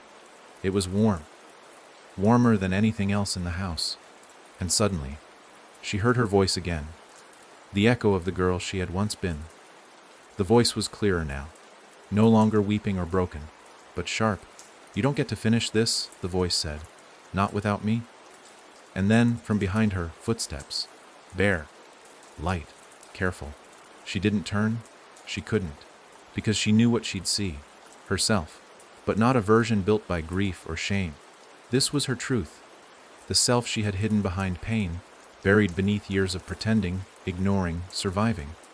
The girl who wanted, who believed. The girl who had once whispered to the dark, "I just want someone to stay." The version of her that had never grown up because she'd never been allowed to. "I don't know how to open it," Marlene whispered. The girl stepped beside her, her hand smaller, but just as steady. "You don't open it," the girl said. You let it open you. They placed their palms side by side on the door. It didn't swing open. It didn't vanish. It dissolved, like breath on glass. And beyond it, nothing, not emptiness, not void, a field, endless and golden, sun high, sky blue. It smelled of memory, grass, smoke, bread baking somewhere far away. Marlene stepped through, and the ground beneath her feet felt alive. The wind carried voices. Not haunting, not crying. Living. Every soul she'd named was here, but not like before. Not frozen in grief or echo. They walked, they laughed, they danced. Some sat in circles. Some told stories. Ezra was there, older now, his hair longer, eyes bright. He smiled at her and waved. The tower behind her still stood, casting a long, warm shadow across the field. She turned back and the door was gone. The house was still there, but different. Open. Not just to her, but to anyone who needed it. It didn't lure the lost anymore. It called the ready. Marlene sank into the grass, tears slipping down her face, not from sadness, but from the terrifying relief of completion. For the first time in her life, there was no more waiting. She had made the house into what it was meant to be. A place where the forgotten became remembered. Where sorrow had a room. Where silence was allowed to speak. And where the door with no handle opened only when the person standing before it was finally willing to face every part of themselves. She closed her eyes, let the breeze move through her, and behind her the house pulsed once. Not like before, not with dread or grief, but with life, because it was no longer a haunted house, it was hers, and it would never be alone again. Marlene awoke not with a start, but with a slow, sinking awareness, as though her dream had been resting just above her skin, and waking up simply meant slipping back underneath it. The field was still there, golden and still, bathed in eternal afternoon.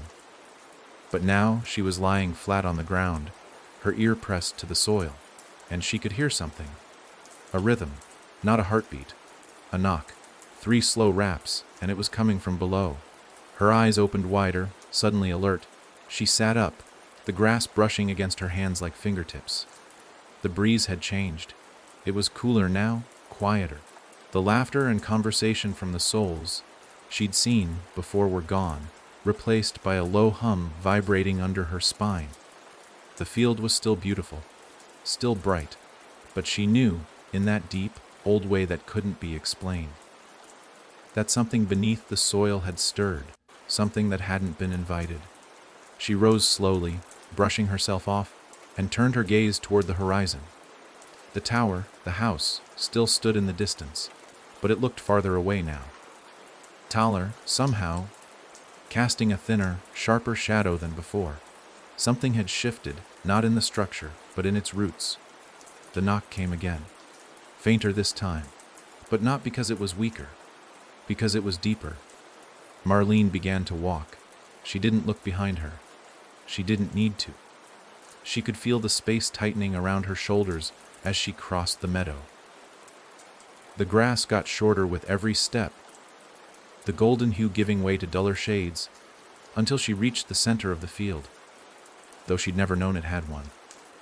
There, buried just beneath the surface, was a hatch, not old, not rusted, sleek, clean, unnatural. It didn't belong here, and yet it had been waiting. Marlene knelt beside it, brushing away the dust. There were no hinges, no handle, but there was a word burned into the metal, seared deep in black Remi-MBR. She stared at it. Something in her chest cracked. This wasn't an invitation. It was a test. Because this hatch didn't open with hands. It opened with truth.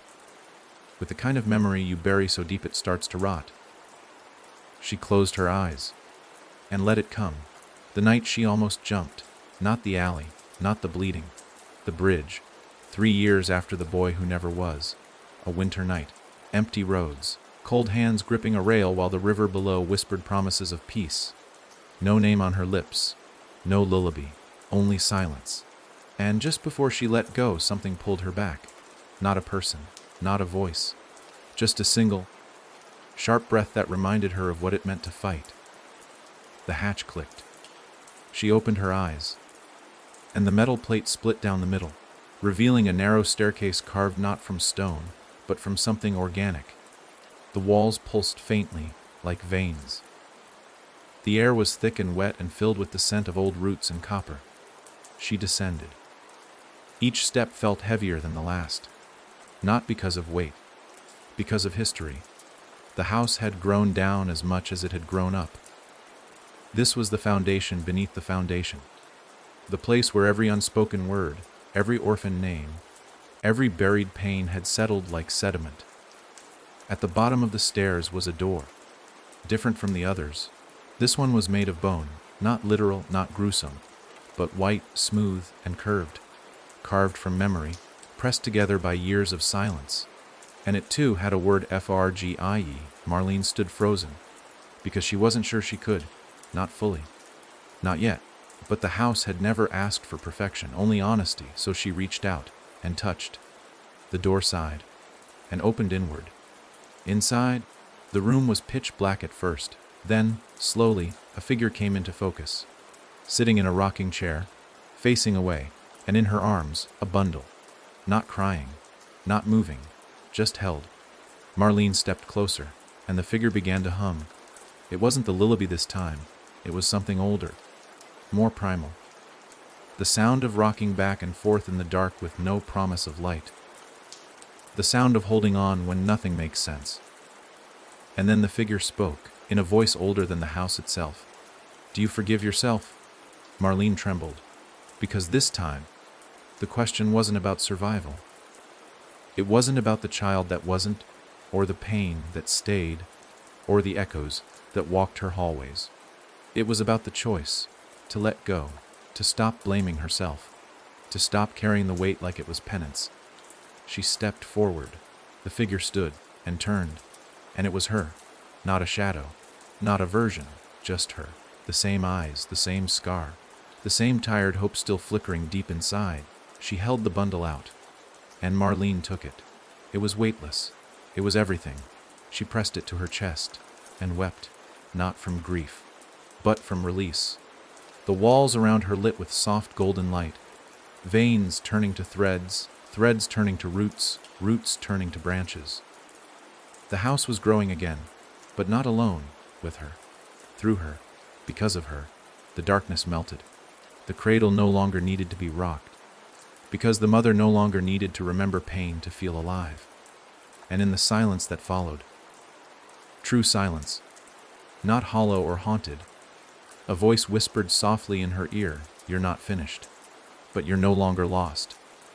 And as the room faded behind her, and the field opened once again to sky and wind and life, Marlene stood tall, a name on her lips, a new name, hers, and the house whispered it back, not because it needed to, but because it wanted to. It started with the mirror, not a crack, not a whisper, not even a flicker of light, just the realization that something inside it was no longer reflecting. Marlene stood in the hallway just outside the nursery, the one that now pulsed gently with warmth and golden stillness, and felt the air shift. The mirror had always hung there, simple and unadorned, a relic from a time when she still doubted the house's intentions. It had once shown her things that weren't truly there, shadows standing behind her shoulder, eyes blinking in the dark. But this time, it didn't show anything at all. Her own reflection had vanished, not faded, not blurred, just gone. She stared at it for a long moment, willing her features to return, but the glass remained empty, flat, almost cold to the touch when she reached out. And then, movement, from deep inside, not on the surface of the mirror, but behind it, as though it were a window into some place buried just beneath her skin. A shape began to emerge. Not her, not quite, it wore her face, but not her soul. It was older, more worn, its eyes dull, lips cracked. A version of Marlene that had survived everything, but never healed. She stepped back, heart thrumming against her ribs like a trapped thing, and the figure stepped forward, mirroring every motion like a performance already rehearsed. Only, this time, it smiled. And then it knocked, from inside the mirror, once, twice, 3 times. Marlene didn't move, didn't breathe, because it wasn't just a version of her. It was the one that had stayed behind, the one who had never walked through the door, never forgiven herself, never named Ezra. The part of her that chose to remain still while the rest of her moved on. The house hadn't built this mirror. She had, unwittingly, slowly, over time, layer by layer, lie by lie, denial by denial. This was the price of survival, that not all parts of her got to come along. Now, the mirror trembled. A hairline fracture bloomed at the top, then another at the base. The smile inside the mirror widened, teeth gleaming with something too sharp to be human. And the knock came again. Only now it echoed, through the house, through the floor, through her bones. Marlene, it whispered. She turned her back to it. But the voice followed. You built this house, but not all of you came inside. Her throat burned, because it was true. She had made space for the grieving, the forgotten, the ghosts. But not for the one part of herself she still hated. The coward, the quitter, the version of her that almost let it all go. That nearly jumped from the bridge and didn't whisper a name. You're not me, she whispered aloud. But the mirror, cracked, distorted, laughed. I'm the part of you that watched everyone else find peace. I'm what you left in the dark so the others could walk into the light. She turned. The mirror's glass was warping now, like liquid trying to hold its shape, and the face inside no longer even looked like hers, just the idea of her, made jagged by guilt. Marlene reached forward, not in fear, not in defiance, in acceptance, because the house didn't need perfect rooms. It needed true ones. And if this broken piece of her wanted in, she would open the door. She touched the mirror, and instead of shattering, it rippled. Light spilled through, and she was pulled. Not dragged, not forced. Invited through the surface. On the other side, the world was gray.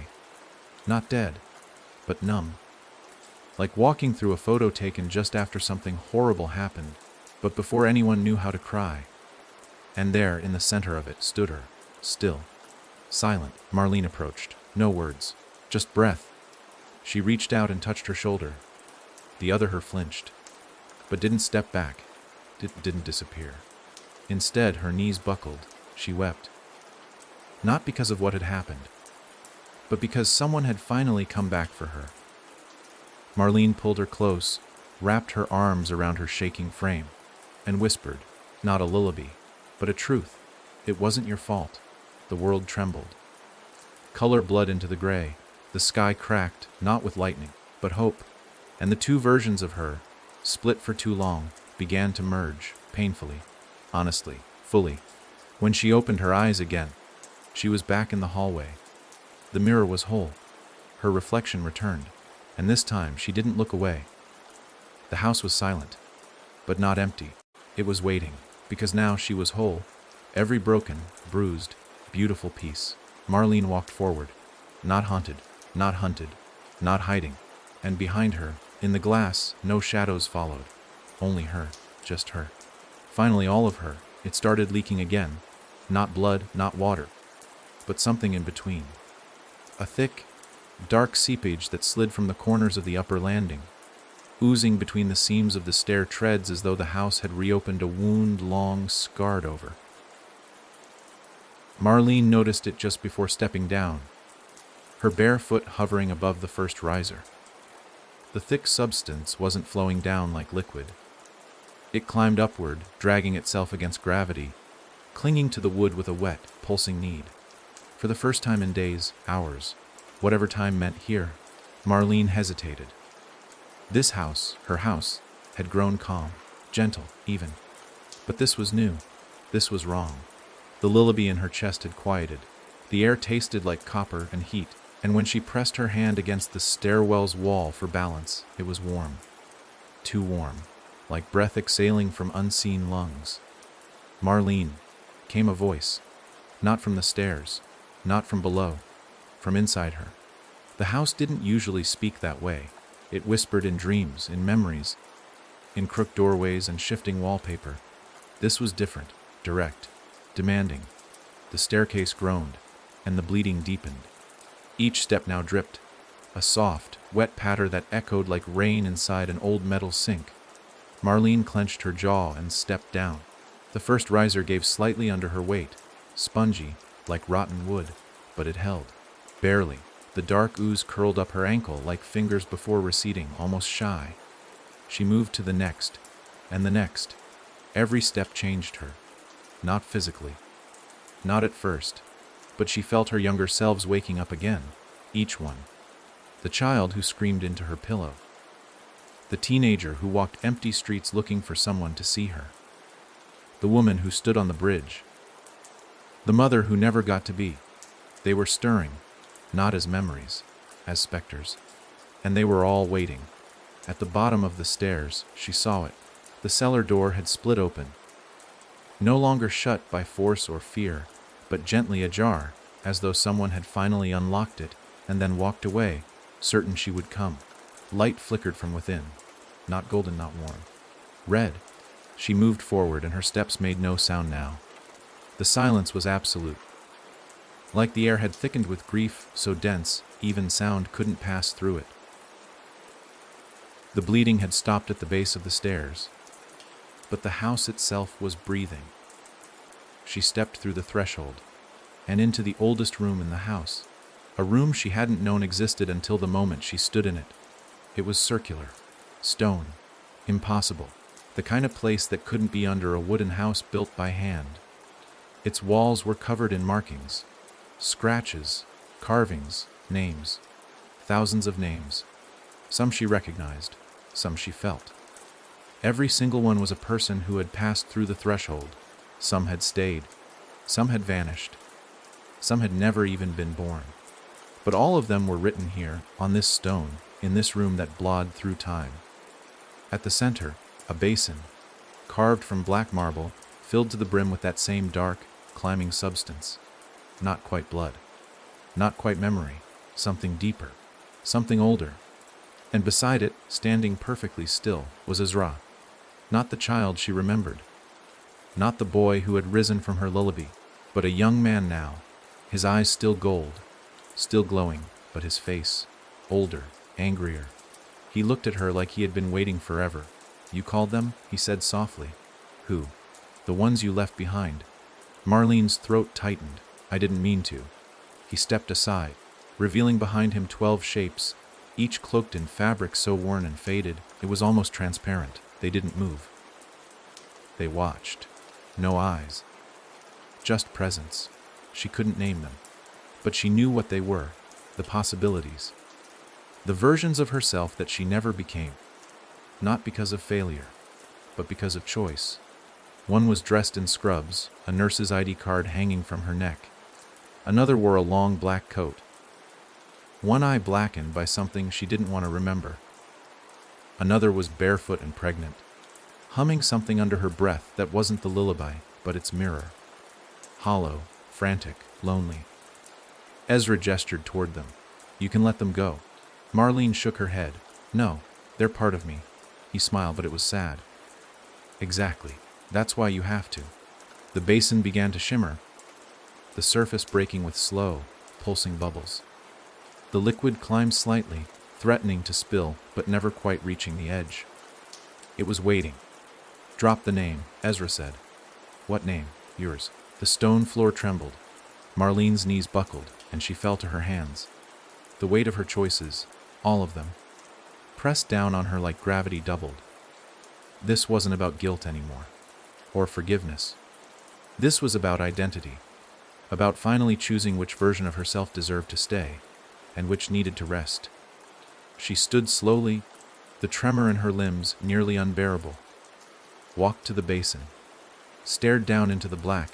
She whispered her name, not the one on her birth certificate, not the one others had called her, the one she gave herself when she decided to survive. Mother. The moment the word left her lips, the 12 shapes behind Ezra crumbled, not violently, peacefully, like ash returning to the air. The basin lit from within, and for a moment she saw her own reflection, whole, clear, alone. Then the liquid drained, disappearing into unseen veins beneath the stone. Ezra stepped forward and touched her hand. "No more mirrors," he said. She nodded. The room pulsed once, and the house above it shifted. The bleeding stairs dried. The golden light returned, but the basin remained empty, because the house had taken the offering and given back the one thing Marlene never thought she could own again, herself. No versions, no ghosts, no echoes. Just her. And the home she had built from every broken thing that tried to break her. The house had grown quiet again, but not in the way it used to.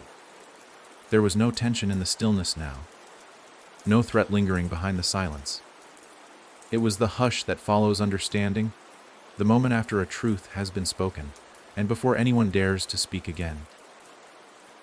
Marlene stood at the top of the staircase, barefoot, her body marked by dust and dried grief, and she could feel the house breathing with her. In, out. Not in perfect rhythm, but close enough to make her wonder if the walls had grown lungs. She ran her fingers along the banister and felt warmth where there had once been rot. The bleeding had stopped. The house no longer wept from its corners or groaned in its joints. Whatever had burrowed into its bones had either been accepted or released, and now it waited. But for what? Marlene moved down the hallway, pausing before each door, recognizing them not by number, but by the weight they carried. The nursery, where Ezra had first opened his eyes. The mirror room, where she finally forgave herself. The field door that had no handle, now sealed with soft light pulsing beneath its frame. Each room had changed since she'd last entered. The walls no longer whispered. The air no longer trembled. The house had finally stopped haunting itself, until she reached the last door, the one at the very end of the hall. Not new, not old, just forgotten. No marks, no handle, no memory of ever passing it before. And yet she knew it. Her hand hovered in front of it. The door was cold, not from malice, but from time. A kind of cold that came from being untouched for too long. She pressed her palm to it and inhaled. It exhaled back. The door opened. Not inward, not outward, but away, vanishing into the floor like a curtain of dust dissolving in light. Inside was a single room, empty, but not. The walls pulsed slightly with warmth, as though the house had tucked its heart here. The ceiling was impossibly high, disappearing into mist, and across the floor ran veins of gold, twisting and branching in patterns that glowed faintly beneath the boards. Marlene stepped in. The door sealed behind her. She didn't flinch. She had learned by now the house never locked doors to trap her. Only to make sure she finished. In the center of the room was a chair. Not ornate. Not aged. Just familiar. She sat. The room responded. Lights blinked to life in the walls. Not bulbs. Not electricity, but something living. Stories illuminated like paintings made of smoke and memory. And she saw them. All of them. Every visitor who had come through the house, every echo who had been named. Olivia shaking hands holding a child that never stopped crying. Meredith's last breath as she whispered her own name in the cradle room. The mother who had walked into the woods and never returned but left behind a lullaby that echoed for decades. They were all here. The room wasn't a room. It was record. It had held everything. Stored it beneath the skin of the house until it could be witnessed, truly witnessed, without shame. This was why the house had brought her here, to see it, to feel it, to remember, and, at last, to release it. The stories didn't end in tragedy. They ended in presence. They ended in being held. The house had never been a prison. It was a cradle, a container for what the world couldn't carry. And Marlene, she was the keeper of it all. She rose from the chair and stepped toward the far wall, where a faint outline glowed. Something hidden just beneath the surface. With both hands, she pressed and the wall breathed. Then it split open. Behind it was a room unlike any other. There were no walls, no floor, no ceiling, just stars, not above her, but all around, suspended, moving slowly. Each one pulsing with a soft light like heartbeats in the dark. And then she understood. Each star was a soul, a memory, a story, and some of them, Many had never been born. These were the almosts, the maybes. The children dreamed of but never held. The mothers who were ready but never chosen. And still they glowed. Because the house had remembered them, too. Marlene stepped into the space and floated gently, the stars parting for her like petals drifting in a tide. She whispered a name. Not hers. Not Ezra's. But one she had buried long ago. One she had never dared to speak aloud. The first name she had chosen. For a child who had never come. Ada. The stars brightened. One pulsed. She reached out, touched it, and for a moment she felt a warmth she had no right to know. A joy unearned. And yet, given freely. The light filled her chest, and when she breathed, it didn't hurt. The star faded into her palm, and she let it go. The rest continued to pulse gently. Silent, watching, present. When she returned to the room, the stars closed behind her, sealing the wall without a sound. She sat back in the chair and wept. Not from pain, from completion. There was nothing left to carry, nothing left to name. The house had emptied itself into her, and now it could rest, and so could she. The walls dimmed, the lights stilled, and the house, for the first time in its long, sorrowed life, slept. Marlene had always thought that when it was over, truly over, the house would vanish. That its foundations would crumble into the dust it had come from, its walls folding like paper, the memories packed away into the sky. But when she awoke, gently, quietly, from a sleep that didn't feel like rest, but more like remembrance, the house was still standing. And more than that, it was changing. She lay on the floor of the memory room, the chair gone now, replaced by nothing but warmth beneath her, like sleeping atop the belly of something alive and calm. The golden threads along the wood no longer pulsed. They flowed, drifting like rivers across the boards, weaving patterns that shifted as she watched. When she stood, the threads moved with her, lighting her path without forcing it. This was no longer a haunted house. It wasn't even just a cradle. It had become something more. The walls now whispered not with pain but with stories. Not fractured ones, not echoes, but songs. Some sung softly, others told through the creak of beams and the shuffle of distant footsteps. It was like the house had started dreaming, and in doing so, it was finally waking up. Marlene made her way back to the front of the house. The halls were unfamiliar now, but not in a frightening way. They had stretched, grown. Some had curved into new rooms, sun-drenched kitchens with bowls waiting to be filled, staircases that led to places filled with light and warmth. She passed a door that hadn't existed before, and inside saw a room filled with beds, not cold or sterile, lush, layered with quilts and pillows, cradling nothing, but ready for the mothers who would come, for the children who were never held, for the grief that hadn't yet found words. The house was making room. At the front door, the knob gleamed, clean, polished. Not the rusted metal it had been when she first arrived. The wood no longer splintered under her fingers. It was smooth now, strong. She paused, hand resting on it, and turned back. Ezra stood behind her in the hallway. He wasn't a child now, nor a man. He was something else entirely. A being not bound by form, not made of flesh or ghost, just presence. Memory wrapped in light. His face was still hers, in a way, familiar, even if changed. He didn't speak. He didn't need to. His gaze said everything. It's ready. You're ready. But where would she go? What was outside, now? Did the world even remember her? Marlene opened the door, and the world was unchanged. People walked. Cars passed. The sky stretched wide and indifferent above. It was still the world, but the air smelled different, fresher, like it had been waiting for something too. She stepped outside. The house didn't protest, didn't groan or sigh. It let her go. And as she reached the porch steps, she turned one last time. The house no longer looked like a haunted place. It looked like a sanctuary. Vines of green now wrapped its sides, not strangling but embracing.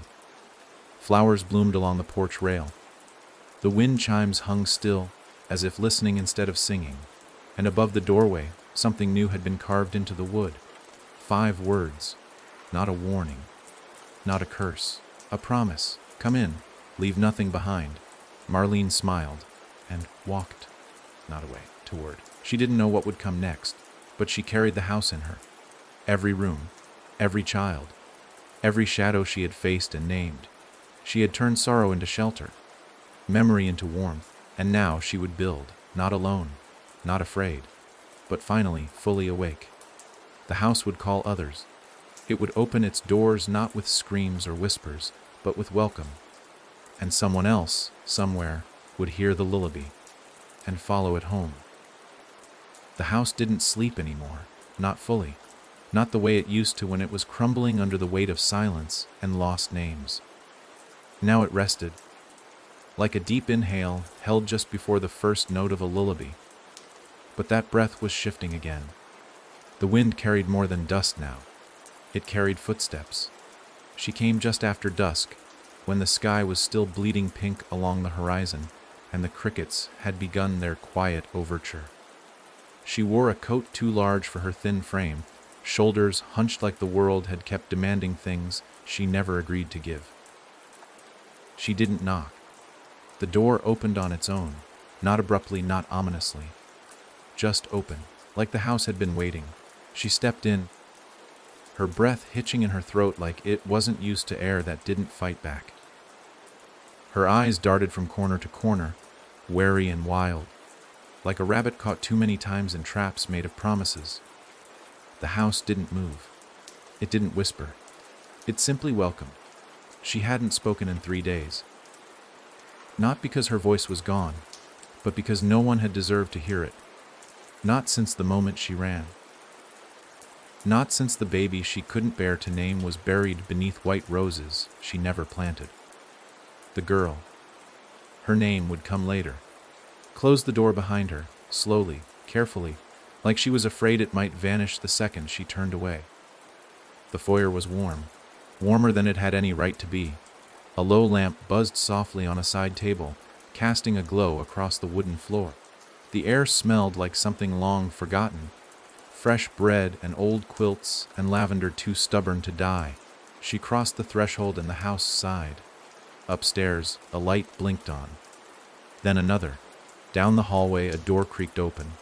Not enough to beckon. Just enough to say, "I see you." The girl didn't run. She didn't cry. She simply moved. Her feet carried her to the staircase, and it welcomed her weight without groaning. The stairs remembered Marlene, remembered the bleeding and the silence, but they also remembered the healing, the forgiveness, the choice to stay. And so they carried this new girl just as gently. At the top of the stairs, she paused, not from fear, from knowing. She'd never been here before. Not truly, but something deep in her marrow had dreamed this place before she even knew what to call the ache in her chest. She turned left, toward the nursery. The door was ajar. Inside, the cradle sat in the exact center of the room, the soft fabric canopy catching the low light like dawn behind fog. No child rested there. No ghost stirred. But there was a sound, a hum, no words, just vibration. The lullaby had changed. It no longer pleaded, it welcomed. The girl stepped in, knelt beside the cradle, and placed a small, worn object inside a pacifier, cracked and faded at the edges. She didn't weep. The house wept for her. The lullaby rose, not louder, but deeper. The walls pulsed with memory, not grief. The floorboards warmed, and the girl whispered the name she hadn't dared say at the funeral. Lena. The air thickened with recognition, and just like that, the cradle rocked. Not from wind, not from ghost, but from presence, because now the house knew her too. Lena, named, held, home. The girl stayed there for hours, curled on the floor like someone finally allowed to be small again. Allowed to be just a mother, even if only in the space of remembering. And when she slept, the house stayed awake, not to watch, not to haunt, but to guard, because it had remembered its purpose. And it would never forget again. More would come, some with screams still stuck in their throats, others with hands too full of ashes to carry anything else. The house would take them in, room by room, name by name, not to fix them, but to hold them. Just like it had held Marlene. Just like it now held Lina. This was not the end of the story. It was the beginning of the house's true life. A life built not from fear, but from the simple, aching truth that to remember is to heal, and to be named is to never be lost again. The sky over the house had changed. It no longer carried that uneasy stillness, the breathless pause between storm and silence. Now it glowed, dimly at first, like dawn warming the edges of grief, then stronger, steadier. A quiet light that seemed to come from within the earth itself. Marlene stood beneath it, just beyond the porch steps, her fingers brushing against the low bloom of hydrangeas that had crept up around the railing. She was older now, not visibly, not in a way that could be marked by time or clocks, but in the eyes, in the stillness, in the knowing. Behind her, the house pulsed gently with life. The kind of life that doesn't require proof or permission, a place with breath in its beams. Rooms that remembered, walls that listened. It had grown, subtly, quietly. Not in size, but in presence. Each person who had crossed its threshold had left something behind, not as a burden, but as truth. And the house had made space for every piece, every ghost, every name, every child. Now it was full, not of pain, but of light. Marlene turned toward the door. It opened before she reached it, hinges sighing softly in recognition. She stepped inside and felt it immediately. The hum that lived beneath the floorboards, the memory that clung not as weight, but as warmth. The house didn't just breathe now. It sang. The lullaby was no longer a cry in the dark. It was a hymn, a celebration. A story told not in words, but in the gentle rustling of sheets in empty bedrooms. The flicker of candlelight on memory-soaked walls. The creak of a rocker in a room where grief had once held dominion. The house had become something sacred, a place not to forget, but to remember without fear. In the living room, the fireplace was lit, not with flame, but with a soft, golden flicker that danced in slow, rhythmic waves. Marlene sat down beside it, her hands folded in her lap, and waited. She knew the house wasn't finished. Not yet. And then, footsteps. Not hers, not a visitor's, but his. Ezra. He stepped in through the far hallway barefoot, golden-eyed, ageless. Not a child, not a memory, not a ghost, a presence. He sat across from her, mirroring her posture, and for a long moment they just watched the fire together. Nothing moved. No voices passed between them. But the air was full, as if everything that ever needed to be said was already understood. Then Ezra spoke. "They're coming." Marlene nodded. "I know. Some will stay. Some won't. I know. They'll leave pieces behind. I'll keep them safe." Ezra smiled. Not with sadness. With pride. With a light that started somewhere deep and rose through his eyes like sunrise. "This was never a house," he said softly. "It was you." And Marlene broke. Not with grief. With release. Because for the first time, she understood. The house hadn't saved her. It hadn't held her. It hadn't given her anything she didn't already carry. It had only mirrored her. Room by room. Loss by loss. Hope by fragile, flickering hope. It had shown her the shape of her soul, fractured and furious and full of things the world had no name for. And she had given it structure, not to contain it, but to share it, because others would come. Others had come. Each carrying a silence no one else could hear. Each dragging a name no one else would speak. Each looking for a place to put down the weight. And the house, her house, had become that place. Ezra stood, walked to her, placed a hand on her shoulder. "You don't need to stay," he whispered. She looked up at him, tears pooling but never falling. "I know," she said, "but I want to." He nodded once, and vanished, not into mist, not into light, just gone, returned to the beams and bones and breath of the place, because he was the house, and so was she. Outside, the first stars blinked into view, but they weren't stars, they were names. Each one a story, each one a soul, each one held within these walls, no matter how briefly. And as the house stood under that velvet sky, its roof lined with ivy, and its windows soft with warmth. The wind carried one final truth across the field, and through the town and into the hearts of those still searching. You are not alone. The door is always open. The cradle always rocks. The house is waiting for you, for your story, for your silence, for your name. Welcome home.